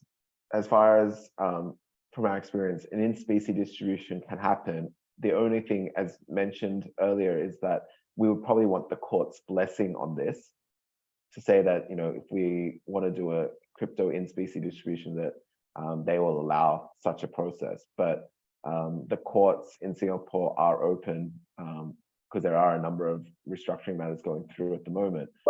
So we're hoping that that's not going to be. But David, then you have to do KYC for all the 150,000 people again, right? For all the 150,000 creditors, I guess, right? Well, David did speak to that on 2 occasions. So out of respect for other people's questions, if we kindly go on, because we did speak to that. Luke, was there any other new questions, sir? We definitely want to give you a voice here. I mean, those were the top of mind questions that I have, and I'm just trying to figure out even if they go to liquidation with all the jurisdictions that we have in Estonia, in Europe, with FTX Europe, then we have Flipvault in India, we have CoinLoan in Estonia, CPA, I think in Singapore. I mean, there's already court cases going on. We're almost in the close, I think, with some of the stuff. I don't know how it works with liquidation. Do we start this all over again? Because these are all funded by our money. Now, I don't know, in liquidation, do we start from scratch all over again? Because probably it's like going to a doctor, right? You get some diagnosis, and we go to a new doctor, they'll say, nope, you got to start all over again, because I'm not going to reflect on that with that hospital. So we have a different procedure with different process. I'm just wondering, is this going to take more time and burning our credit? All the creditors' funds at the end of the day, and that's my biggest concern. Nothing else. If all the money was liquid assets and not illiquid assets, as all tied in Singapore, hell yeah, we should be doing liquidation right away. I would be the first one to vote for liquidation. If all the funds were stuck in Singapore in one jurisdiction, go for it. But this is like he's put the money in different places, and then in his name, God knows what happens if something happens to Darshan or he just absconds. I'm just, or the engineers also say, because the engineers are not bounded by Singapore law. So they probably just say, screw you guys, we don't want to work with you guys. And they all just leave. And they all have, I mean, I'm just looking at the worst case scenario, and I'm just unfortunately not getting the questions answered, which is no fault of any of you guys. I mean, what you guys have done is really, really remarkable. But the fact is, like I said, a bird in hand is worth two in the bush. I probably would want a bird in hand. And if it is 55% recovery, this is what David said. For digital search, you might as well just do the RDA or something and that's sort and wait it out. That's the only thing. But in the interest of time, thank you so much for giving me the time. Really, I really appreciate it.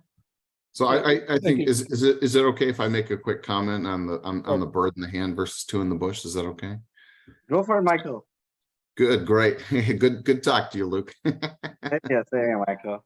I guess on that, when you say, hey, I've got this bird in the hand, it's you can say that, but we don't really know, because the only thing that we can go off of is what is actually written into the scheme document. And there isn't anything that you have guaranteed to you that's written into the scheme document. Now, we hope that it's going to carry forward. We hope that we're going to get our, we're going to get our payouts if you want to do the RDA, or if you don't want to do the RDA. And then referencing the 36% for Voyager, it's like, hey, that's all they're going to get is 36%. That's terrible. That's not really true. I'm a Voyager customer. I only have a couple of dollars on there, so really for me it's minimal. But that's only the initial payout. It's only the initial. It's the initial payout from the liquid assets. The rest will get paid out as they come available, and that's what we're looking to do with this process here. And as far as as far as saying, hey, I've got my bird in the hand with Vauld and Kroll, and thank God, you really don't. So the concerns that you have with liquidation, you have to apply those same concerns with what may have, or what may happen rather under the scheme, because I think actually, Sean, said it really well. He said, you should absolutely trust that they will do exactly what they can within that scheme. So with that scheme, you're looking at 36 months, but there's verbiage in there that says, hey, you know what, guys, it could be longer. So the questions and the concerns that you have, I mean, no, I mean, in an ideal situation, none of us would be here, but unfortunately we are. But you can't really say, hey, look, if I just go with these guys, I know I got this. Well, you really don't. I mean, absolutely understand this, right, Michael? So point taken, right? End of the day, I don't trust Vault too. End of the day, I trust the officers from the Singapore court. So I'm better off trusting David, who is an officer of the Singapore court. Jason's an officer of the Singapore court. If these guys mess around and send affidavits, which is misleading creditors, then there are consequences for that, right? So end of the day, we're all on the same No. page. So Yeah, Go ahead. I understand that, but there are so many documents that have gone back and forth. I mean, didn't you want to trust the document that you got back in the middle of June saying that everything was okay last year? You know, I wanted to believe that. That's why I didn't remove anything. I wanted to believe that too, Michael, but we have been going through this whole roller coaster ride with Nexo and so on and so forth, right? I Right. mean, end of And the day, that's like actually- I said, I don't trust Vault. I only trust, and if Yeah. the officers of the Singapore courts are also lying, then we have a problem. Oh, yeah, no, I don't think anybody is saying that the court is lying or anything that's been submitted is, a purposeful lie. I don't think anybody is saying that. Look, guys, can I just jump in very, very, very briefly? Because I think this is an important point. And I think it sums, Luke, to your point, you said a bird in the hand or two in the bush. And this is, for me, one of the most critical reasons why one of the biggest reasons I'm struggling with the scheme is you don't have a bird in the hand. What's your bird in the hand? Because if you bid in the RDA, you just said I could take 55% in the RDA. I think if you bid 55%, you absolutely won't get it. And my bigger question is, you can say, okay, well, I'll bid 40%. No guarantee you'll get it. If everyone else bids 30 to 39, you don't get it at 40%. You have no bird in the hand. You have absolutely no guarantee that you'll get your money. And again, my other concern is they're asking for RDAs for all the future distributions. It means you'll never know that you'll get your money. It's an auction. It's a blind auction. We're bidding against each other. You'll have to bid low to be sure that you would actually get that bird. Otherwise, that bird doesn't exist. And by the way, even if you did bid low, if everybody else bids low, there's still a possibility you don't get your bird. So you don't have a bird in the hand. You have what you hope will be a bird in the hand if your bid is accepted and if other creditors don't bid in front of you. But it is a competitive bid. That's the nature of a reverse Dutch auction. There are other creditors will be bidding to undercut you, and you may not get it. And that's sort of my concern is, if I was presented with a bird in the hand, if they were saying, hey, we're going to distribute, we've got 36% of liquid assets, you know what? Here's 36% of liquid assets in 1 month's time. We go after all the other receivables and we'll distribute them. I would actually vote for the scheme. I'm not a huge fan of Vauld and Kroll, but I think Kroll have actually made some good improvements. They're engaging with creditors now. I think there's lots of reasons that I could vote for that scheme.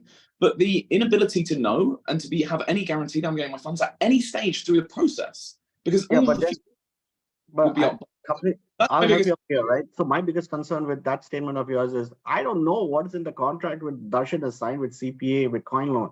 Who knows if there is a clause which says, I'm just making this shit up. If there's a clause that says, hey, in terms of a liquidation or the company goes bust, we don't owe you this money back. And that's it. We just stuck with this 36% of liquid assets, and that's about it. That clause is essentially almost impossible to be enforced. If you owe someone funds, that clause is almost impossible. The only way that could be enforceable is where they're holding collateral on your behalf. Which I'll tell you why I have this irrational thought. Because this is the same guy who has done an exclusive acquisition deal in Nexo for perpetuity, for all you know. I have no idea what's that clause to, because there are other companies that could have bought us like Celsius. But this guy's signed a deal with Nexo. So you see where my point is, if he's done such mistakes in the past.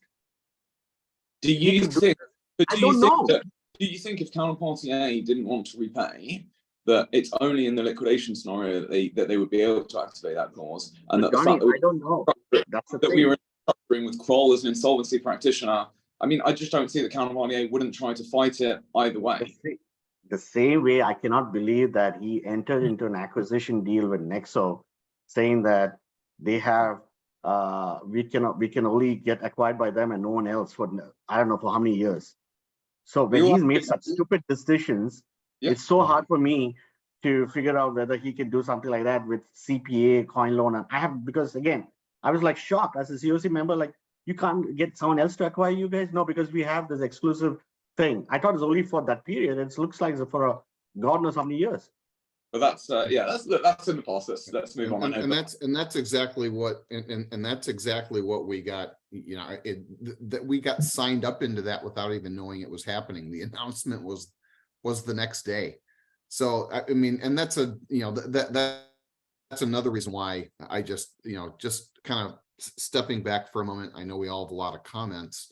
but stepping back, taking a breath, I think that's why so many people, are so interested in considering a different pathway, because, all of the other pathways, none of them have borne fruit. So I think it's time to maybe give something else a chance, and anything that's available to be returned or to be recovered under a liquidation, it's the same. You can recover it the same way through that pathway as you can through the scheme. The only difference is that, who do you want to have that's going to maintain control of that process? The people that have been there, or somebody new that's independent, that can maybe look at it with a fresh set of eyes, and can also go after things that under the scheme you can't even consider, like clawbacks for other things. So I think that those are all things that are important to consider, especially since we are all in the same boat together and we just want to get our funds back. So. Okay, guys, out of respect for David Kim and other questions, is it okay if we move on? Luke, thanks so much for your participation, my friend. Is it okay if we move on? Sean, thank you, sir. Sean, could you chime in really quickly? Because maybe some others, including Luke, might have missed some of your initial comments, specifically regarding CPA arbitration and clawback potential with liquidation. Could you kindly kind of sum up your key point there before we move on? One of the key points is when you're dealing with arbitration, liquidation, and basically the legal system, there's no such thing as a bird in the hand. You're carrying a scorpion in your hand. You're going to get stung, whether good or bad. And you got, as I said, look at the way that contract's written. All the specifics, all the detail go into the protection of Vauld, of when they get paid. It gives legal protections to Darshan, where nobody can go after him or anything like that. It also gives hold harmless agreements in there that we sign against Kroll. So all the protections are there written. The time was taken, the thought, the money, the energy went into detail to protect Vauld and Kroll, but yet that's totally absent in the scheme when it comes to the legal rights of creditors.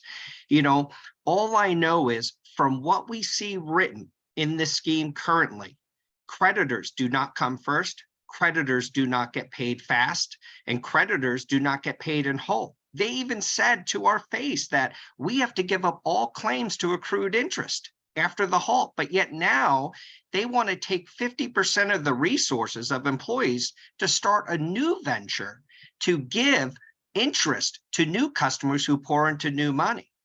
And to me, that's one of the benefits of liquidation. It's not about money and recovery. It's about, I want all their time, effort, and resource and focus on getting our money back. And then after they get all of our money back, then they can go do their new venture.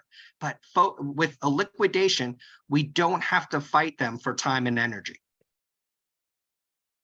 Great. Thanks so much, Sean, for that additional insight. Okay, we've got Mr. Kim here and want to value his time, which we very, very much appreciate. Let's please move on to the next set of questions. We got some hands raised from Mr. Steve McKinley. Alexi, could we get him on board, please? Hi, Steve. Go ahead with your question, sir. Thanks, Bill. This question is for David. I read somewhere that in a liquidation, creditors need to file a proof of claim. Assuming that it takes roughly half an hour to adjudicate each person's claim, we come to roughly 75,000 hours if it's 150,000 creditors. Roughly if billable hours for a junior analyst at your company are $200 an hour, that's $1.5 million in claims alone. How can the total cost of liquidation, I think you projected, was 3.6 million over 3 years?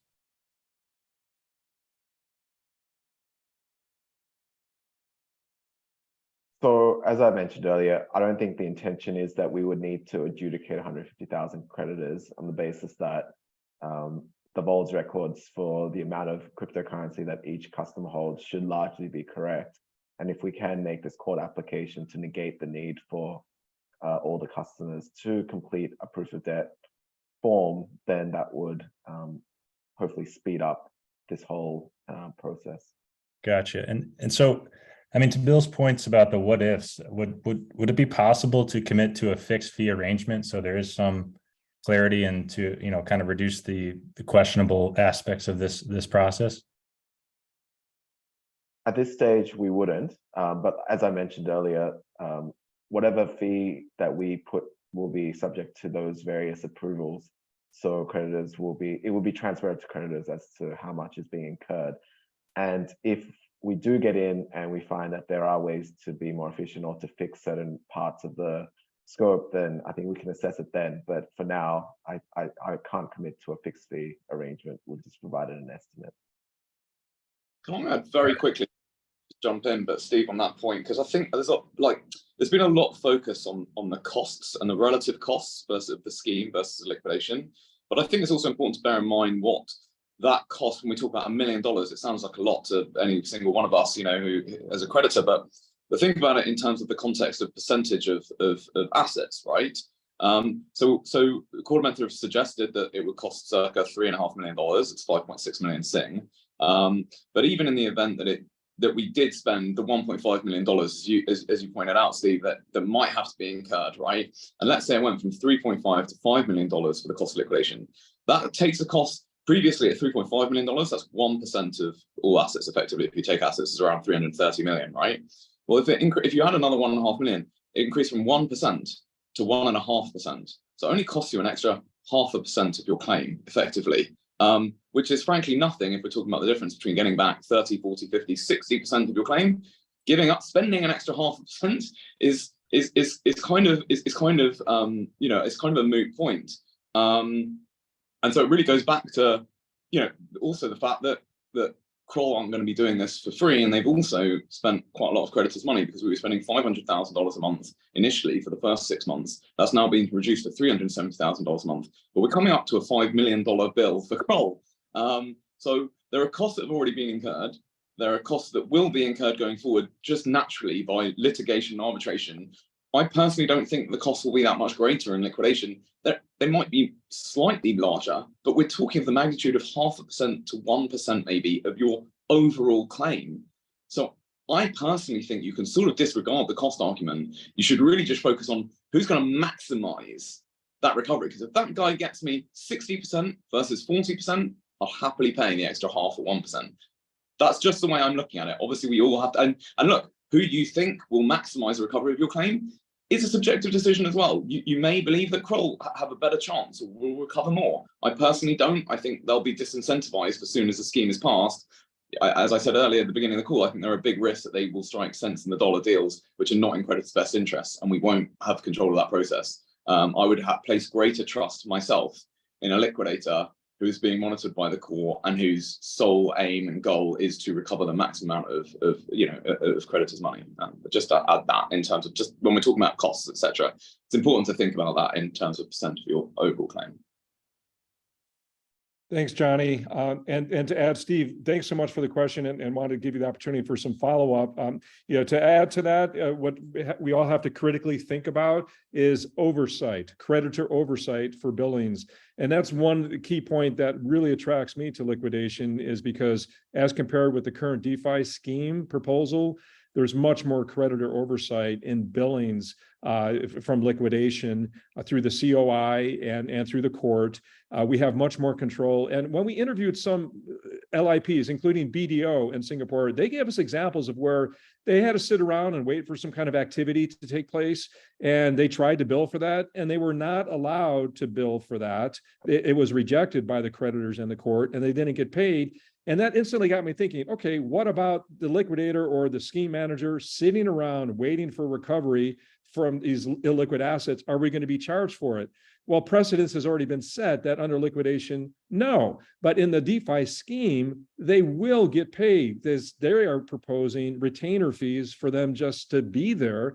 And we don't have that under liquidation. So for me, kind of from a business mind standpoint, I thought, wow, we have a lot more control on liquidation to control the billings. So hopefully that helps kind of give some sense of how costs can be controlled. Steve, was there any other follow-up from you, sir? That's it. Thank you.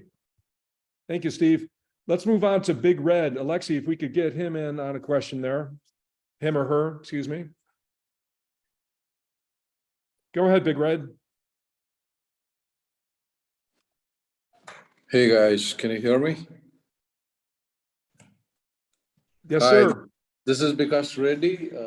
My question again, is in terms of cost, because I've been listening about scheme, and I'm really thankful to what you guys are doing. At the end of the day, it's a creditor's money. So my question is to David, right? I am really keen on knowing how did you code this 5.6 million. All I'm trying to do is I'm trying to find out how can the creditor's money be saved. Is because be it liquidation or the scheme, right? There is money being spent, and it is creditor's money, right? And I have spoken to a couple of people, who is, directly, indirectly experienced liquidation. But what I hear from them is, the cost is really, really going to go over the roof. So do you have any max cutoff number that you have in mind, David, or do you have an example, just adding to Luke, which, probably give me a number. So our fee was estimated based on our assumptions on the amount of work that we required, plus the costs of the digital asset custodian based on certain estimates that they provided us for the custodian service. As we've mentioned, the legal fees, we've just taken the same amount as what Kroll had estimated in theirs. So at the moment, and to my previous point, this is our best estimate on the circumstances and our certain assumptions that are made. But I can't give you an exact number at what this thing might come out at, but we'll try and keep it as efficient as possible. And as we said, there is creditor oversight in this. So that's really all I can say on the fees at this point. Who takes a call? What's the point when somebody says we can't use more money? The reason I'm bringing this point is there is a whole lot of assumption at this point, right?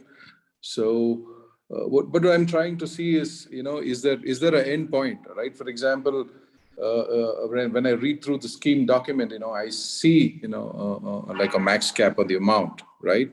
But every liquidation that has happened, I see that whatever is the estimation price, the price has actually gone 4x, 5x, right? Would the creditor's money just end up being spent on recovery, and every penny that's going to be spent on recovery, we might end up taking a cut on the dollar that we actually get.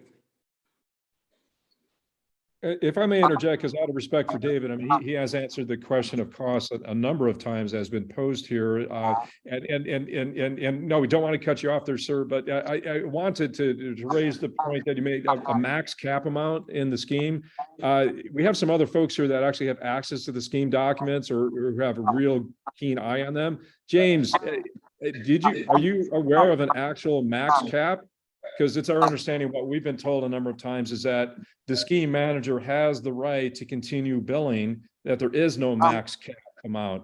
Let's just focus on that one fact, if we may. James, since we've denied you, the ability to speak before, could you chime in really quickly on that?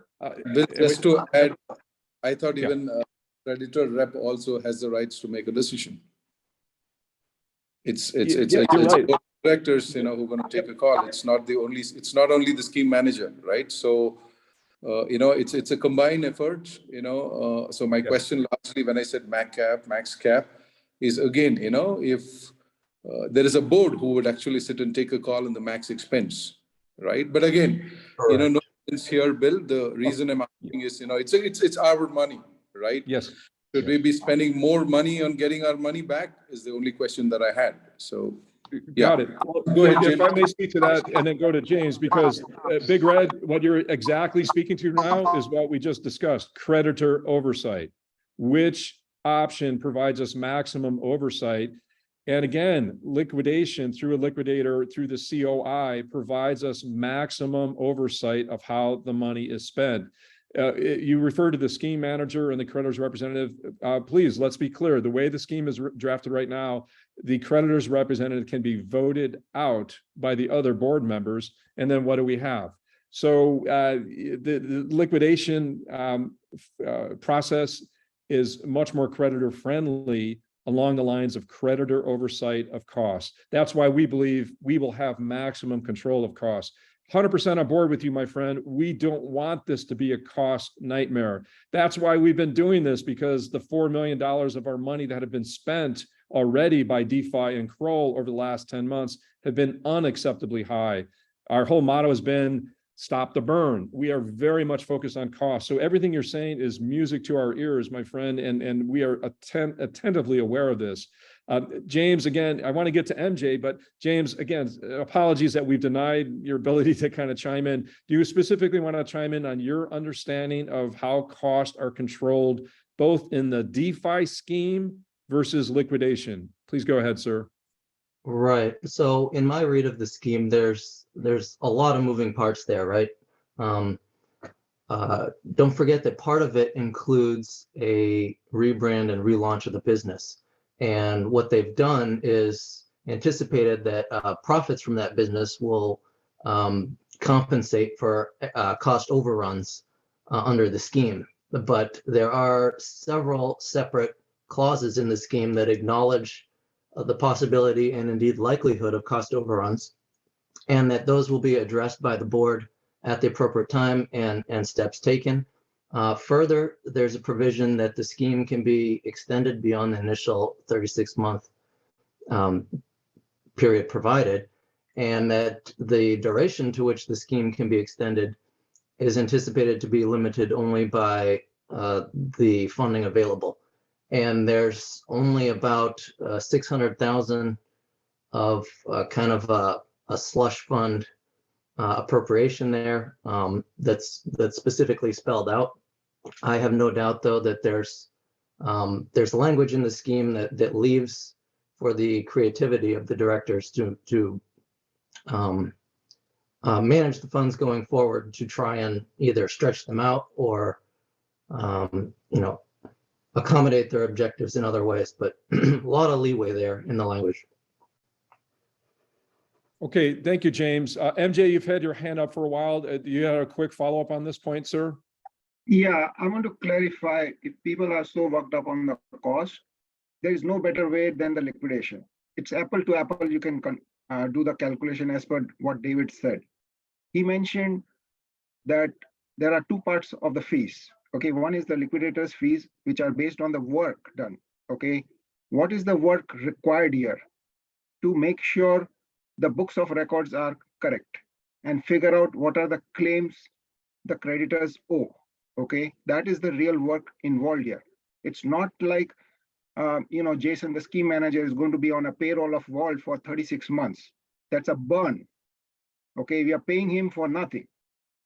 Okay, that's first thing. Second thing is, he mentioned about the fee for the custodian. We are already paying that. Liminal, we are already put the assets there. It's the same fees that David is talking about. In fact, our cost will be lower because we are not running the Vault platform for 3 years. It's approximately, correct me if I'm wrong, James, 1.2 million a year we are paying. So if you include that total cost, the cost that David is projecting is minuscule. It's peanuts as compared to that. And that they have created a slush fund, I would say, of $10 million. They can do anything with that $10 million, according to me. There is no stopping. They put in some 100,000 per quarter or something, 400,000 for audit. I bet you that audit is never going to happen. That 400,000 will be spent on something else. We have had no transparency on the spending for last 10 months. We don't even know month by month. I requested Darshan, can I get the actual spend? He was reluctant to give those numbers. We are never going to get that. So if you look at the cost point of view, I can tell you liquidation is the most optimum cost with accountability, and you don't even have to have a CEO. The CEO pay is included. You don't have to pay the CR. The COI works for free. So you have full oversight. According to me, nothing can be cheaper than liquidation with accountability, with court order. And just to chime in what Luke was talking, I don't think he has followed the cases. I have been, guys, following every damn case of bankruptcy and liquidation, including Voyager, Hodlnaut, Zipmax. So whatever facts he projected were incorrectly placed.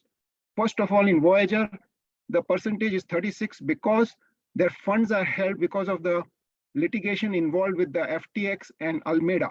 Okay, that's why they are just, the situation is similar to us.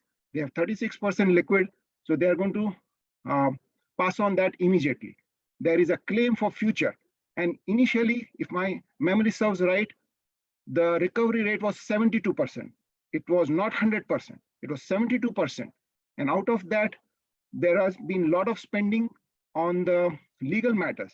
Again, I'll repeat, the cost of US bankruptcy laws are astronomical as compared to Singapore. We have been doing the same thing. We have spent $4 million in the last 10 months because we have had no litigation. There, our case is simple. It's a one-man show, a hedge fund run by one guy, okay, which needs to be shut down. That's it. It's not a public limited company, like listed company like Voyager, okay, which has to comply with US bankruptcy laws, and they have to hire, the UCC gets its own independent representation. The company has to spend money on that. So people are comparing apples and oranges or some other fruit, makes no sense. I have done my homework, guys. I'm talking from doing the homework and talking about the Hodl-Knott case. The Hodl-Knott case is not gone into liquidation because it has gone through a different route. Thank God they've gone through judicial management so that they have the court look and oversee what's happening with the company. The problem is, again, the founders, the directors of that company are creating the bottlenecks. The two directors own 2.4%, and they are the only ones who are voting for the scheme. Everybody else, 54%, rejected the scheme. And that's why it is going into liquidation. So all the facts projected by Luke are misplaced. Get the facts correct, understand what is going on. Okay, thanks, MJ. We've had a couple hands up for a while and want to get to those other people and move this along, especially since we really appreciate our guest speaker being here with us for this elongated period of time.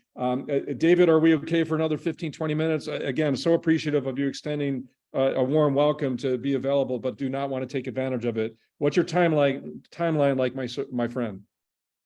Yeah, another 10, 15. Please. Okay, let's be respectful of that and be on point. Sanjay, you've had your hand up for a while. You have the floor, Alexei. Go ahead, Sanjay. Yeah, thanks for the opportunity. And I have a follow-up question of MJ. I think he did mention about the cost, and also, I don't know by name, Red. He did mention about the upper end. Because we see counterparty A, we have legal expenses and 20 million stuck in our ED, which is frozen in India. And the focus, we want to try and understand what could be the upper benchmark would be like, because he did mention about apple to apple comparison, but at least Vauld did show up a list of information on the expenses. But a little worry here is, because we want to change our complete understanding and the mindset of voting against now. So if I had to vote for liquidation, I need a better clarity as in, am I stepping into the right path? Is it the right direction that I'm falling in? So I would want David to give us an idea, because I don't know how this Indian entity would be handled, which has 20 million stuck, and as well as coin loan and CPA. So need more light towards it and give us a clarity so we have a better understanding on it. So in terms of the claims, as I said, I'm not privy to all the information in regards to what is being undertaken, what kind of contracts are in place, what actions have been taken to recover. So unfortunately, at this point, as an outsider to this, I can't tell you how that pursuit of the claim would be done in a liquidation. But all I can say is that a liquidator does have powers to act on behalf of the company to pursue such claims.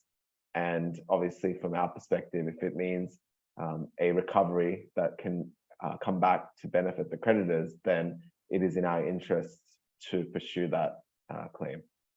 I can't really say too much more to claims. I would like to add to what David is saying. I understand where he's coming from without being having full knowledge.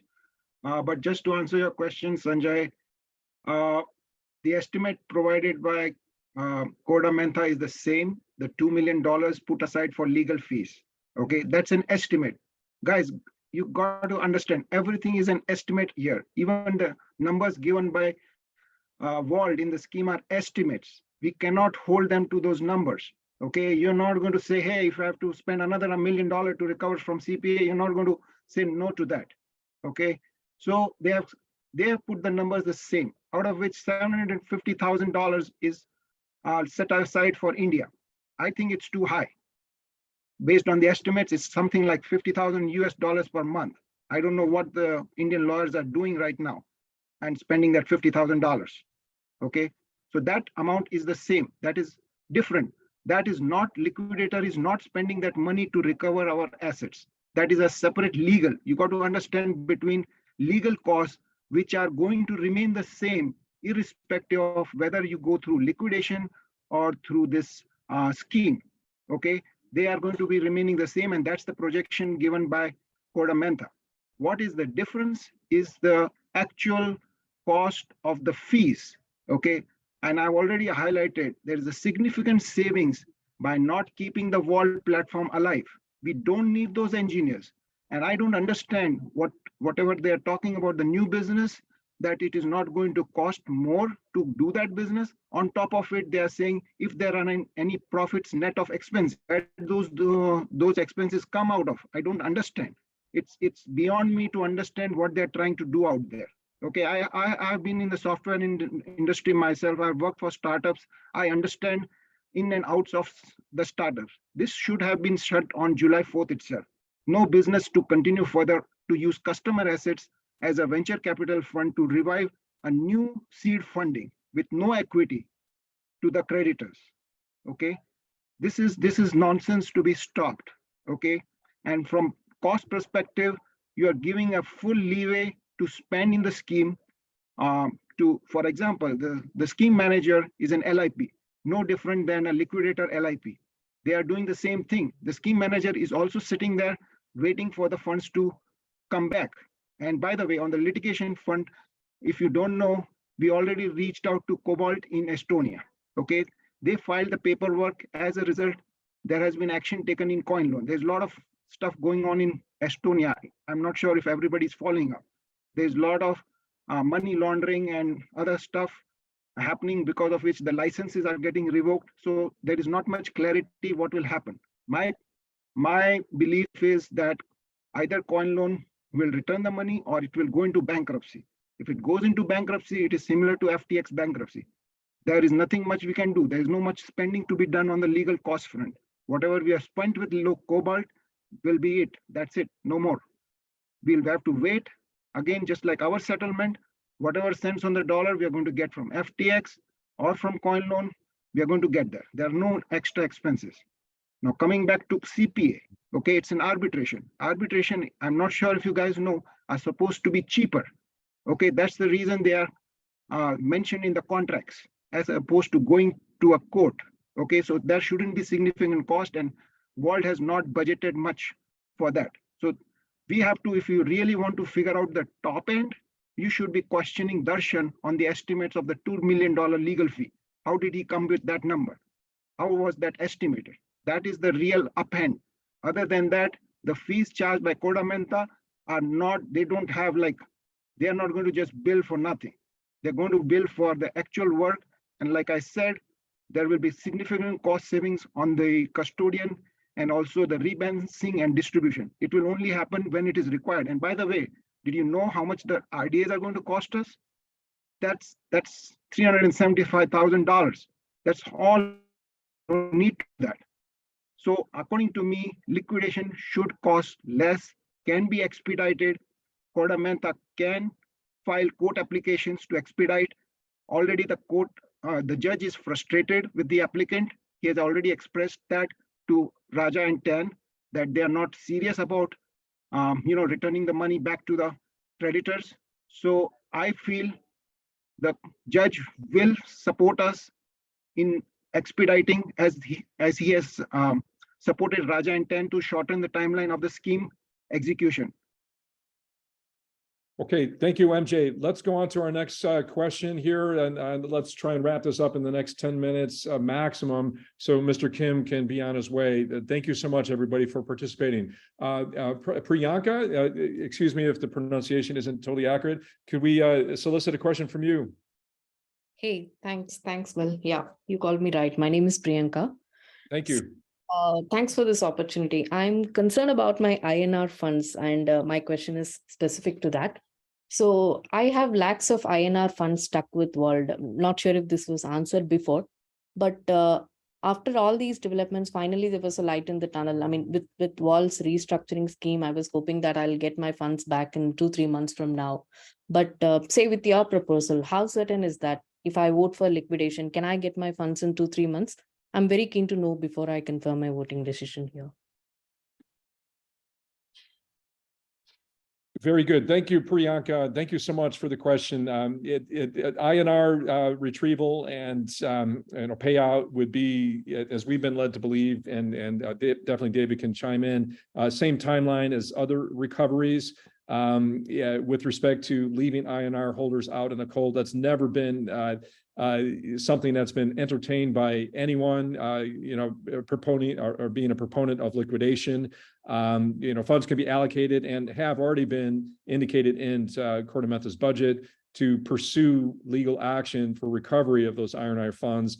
With respect to guaranteeing our INR holders a 100% payout, as Vauld now seems to be claiming, well, that came up in the last hearing, and it led to a separation of classes in voting, as the judge aptly pointed out, that is arguably giving preferential treatment to one class of creditors versus the other. So he felt bound to get this all oriented towards a framework that all creditors get treated equally. So I can go on record as saying that it's highly unlikely that INR holders would get paid back within 2 to 3 months. They would be on the same time frame as everyone else. David Kim, could you chime in and provide further clarity? And we're just trying to be fair and open and honest here, Priyanka. So I understand the INR is a separate claim that's not part of the liquid assets. So if that is the case, then there may be certain issues with the distribution mechanism for that purpose. But again, it's very difficult for me to comment exactly on how that would work without having the insider knowledge of the exact status of the INR claims. Okay, thanks, David. I'm just trying to understand this better, because logically speaking, in case of liquidation, I think DeFi payments will be undertaken, but Vauld has been claiming that INR creditors are a part of some different entity, which is actually a creditor for Vauld. So in case of liquidation, how is it possible that a liquidator can provide a loan to a creditor? Sorry, can you just repeat that? How, in a liquidation, how can a liquidator provide a loan to a creditor? Because I think the different entity that Vauld is talking about is actually a creditor for DeFi payment. So if liquidation goes through, how can a loan be given to another creditor? And maybe I'll help explain it, because what DeFi has proposed, David, is that they will give a loan to Vauld to proceed with litigation and other actions to keep INR holders whole. And they're just concerned that, okay, if we went into liquidation, would there be something comparable that could be offered to protect Vauld people?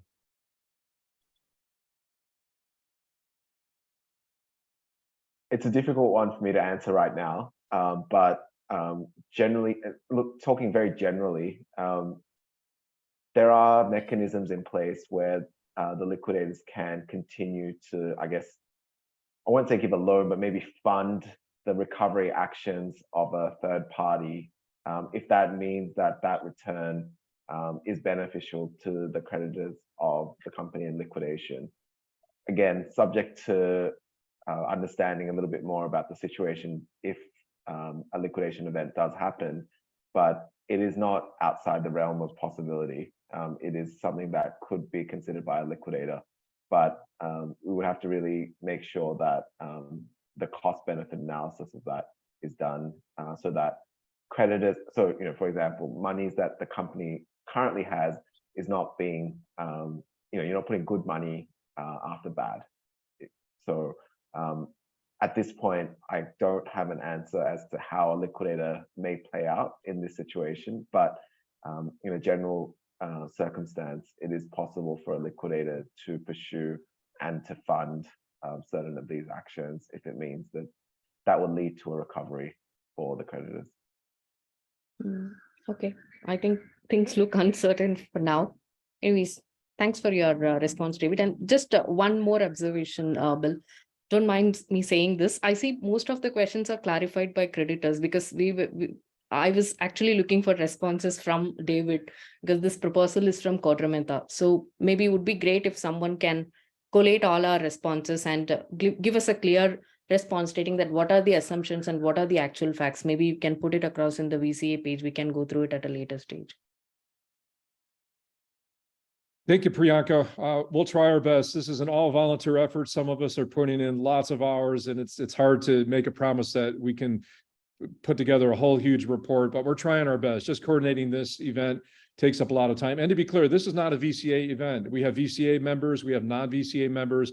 This is a coalition of creditors on the same side. Some of us have been on opposite sides. We are now in agreement on this approach forward. So thank you so much, but please also understand we are trying our best without getting paid anything, without working overtime to try and provide everyone as much factual information. And we hope that this presentation is helping people. So thank you so much, Priyanka. Thank you. Okay, folks, I know that there's other written questions. I'm afraid that we have to close this down because we have already gone way beyond the initial timeline set forth for this. Maybe we can do something like this again in the future and try and be even more succinct and or possibly take questions in advance. Fellow creditors, please understand, we're just trying our best to provide accurate information to all of us, all of you, so we can all be informed in making our decisions. So without dragging this on any further, I'd like to very much thank our guest speaker, David Kim of Korda Mentha. Thank you so much, sir, for spending this time with us to help creditors understand their options. And I thank the fellow panelists, and I also thank all the attendees. Let's work together to try and find the best outcome for all of us and keep with respectful information sharing. That's what we all want. So thank you, everybody. Let's go ahead and close this one out. And this will be published online on a YouTube channel, and a link will be sent out via social media. And thanks so much for your participation. Bye-bye now.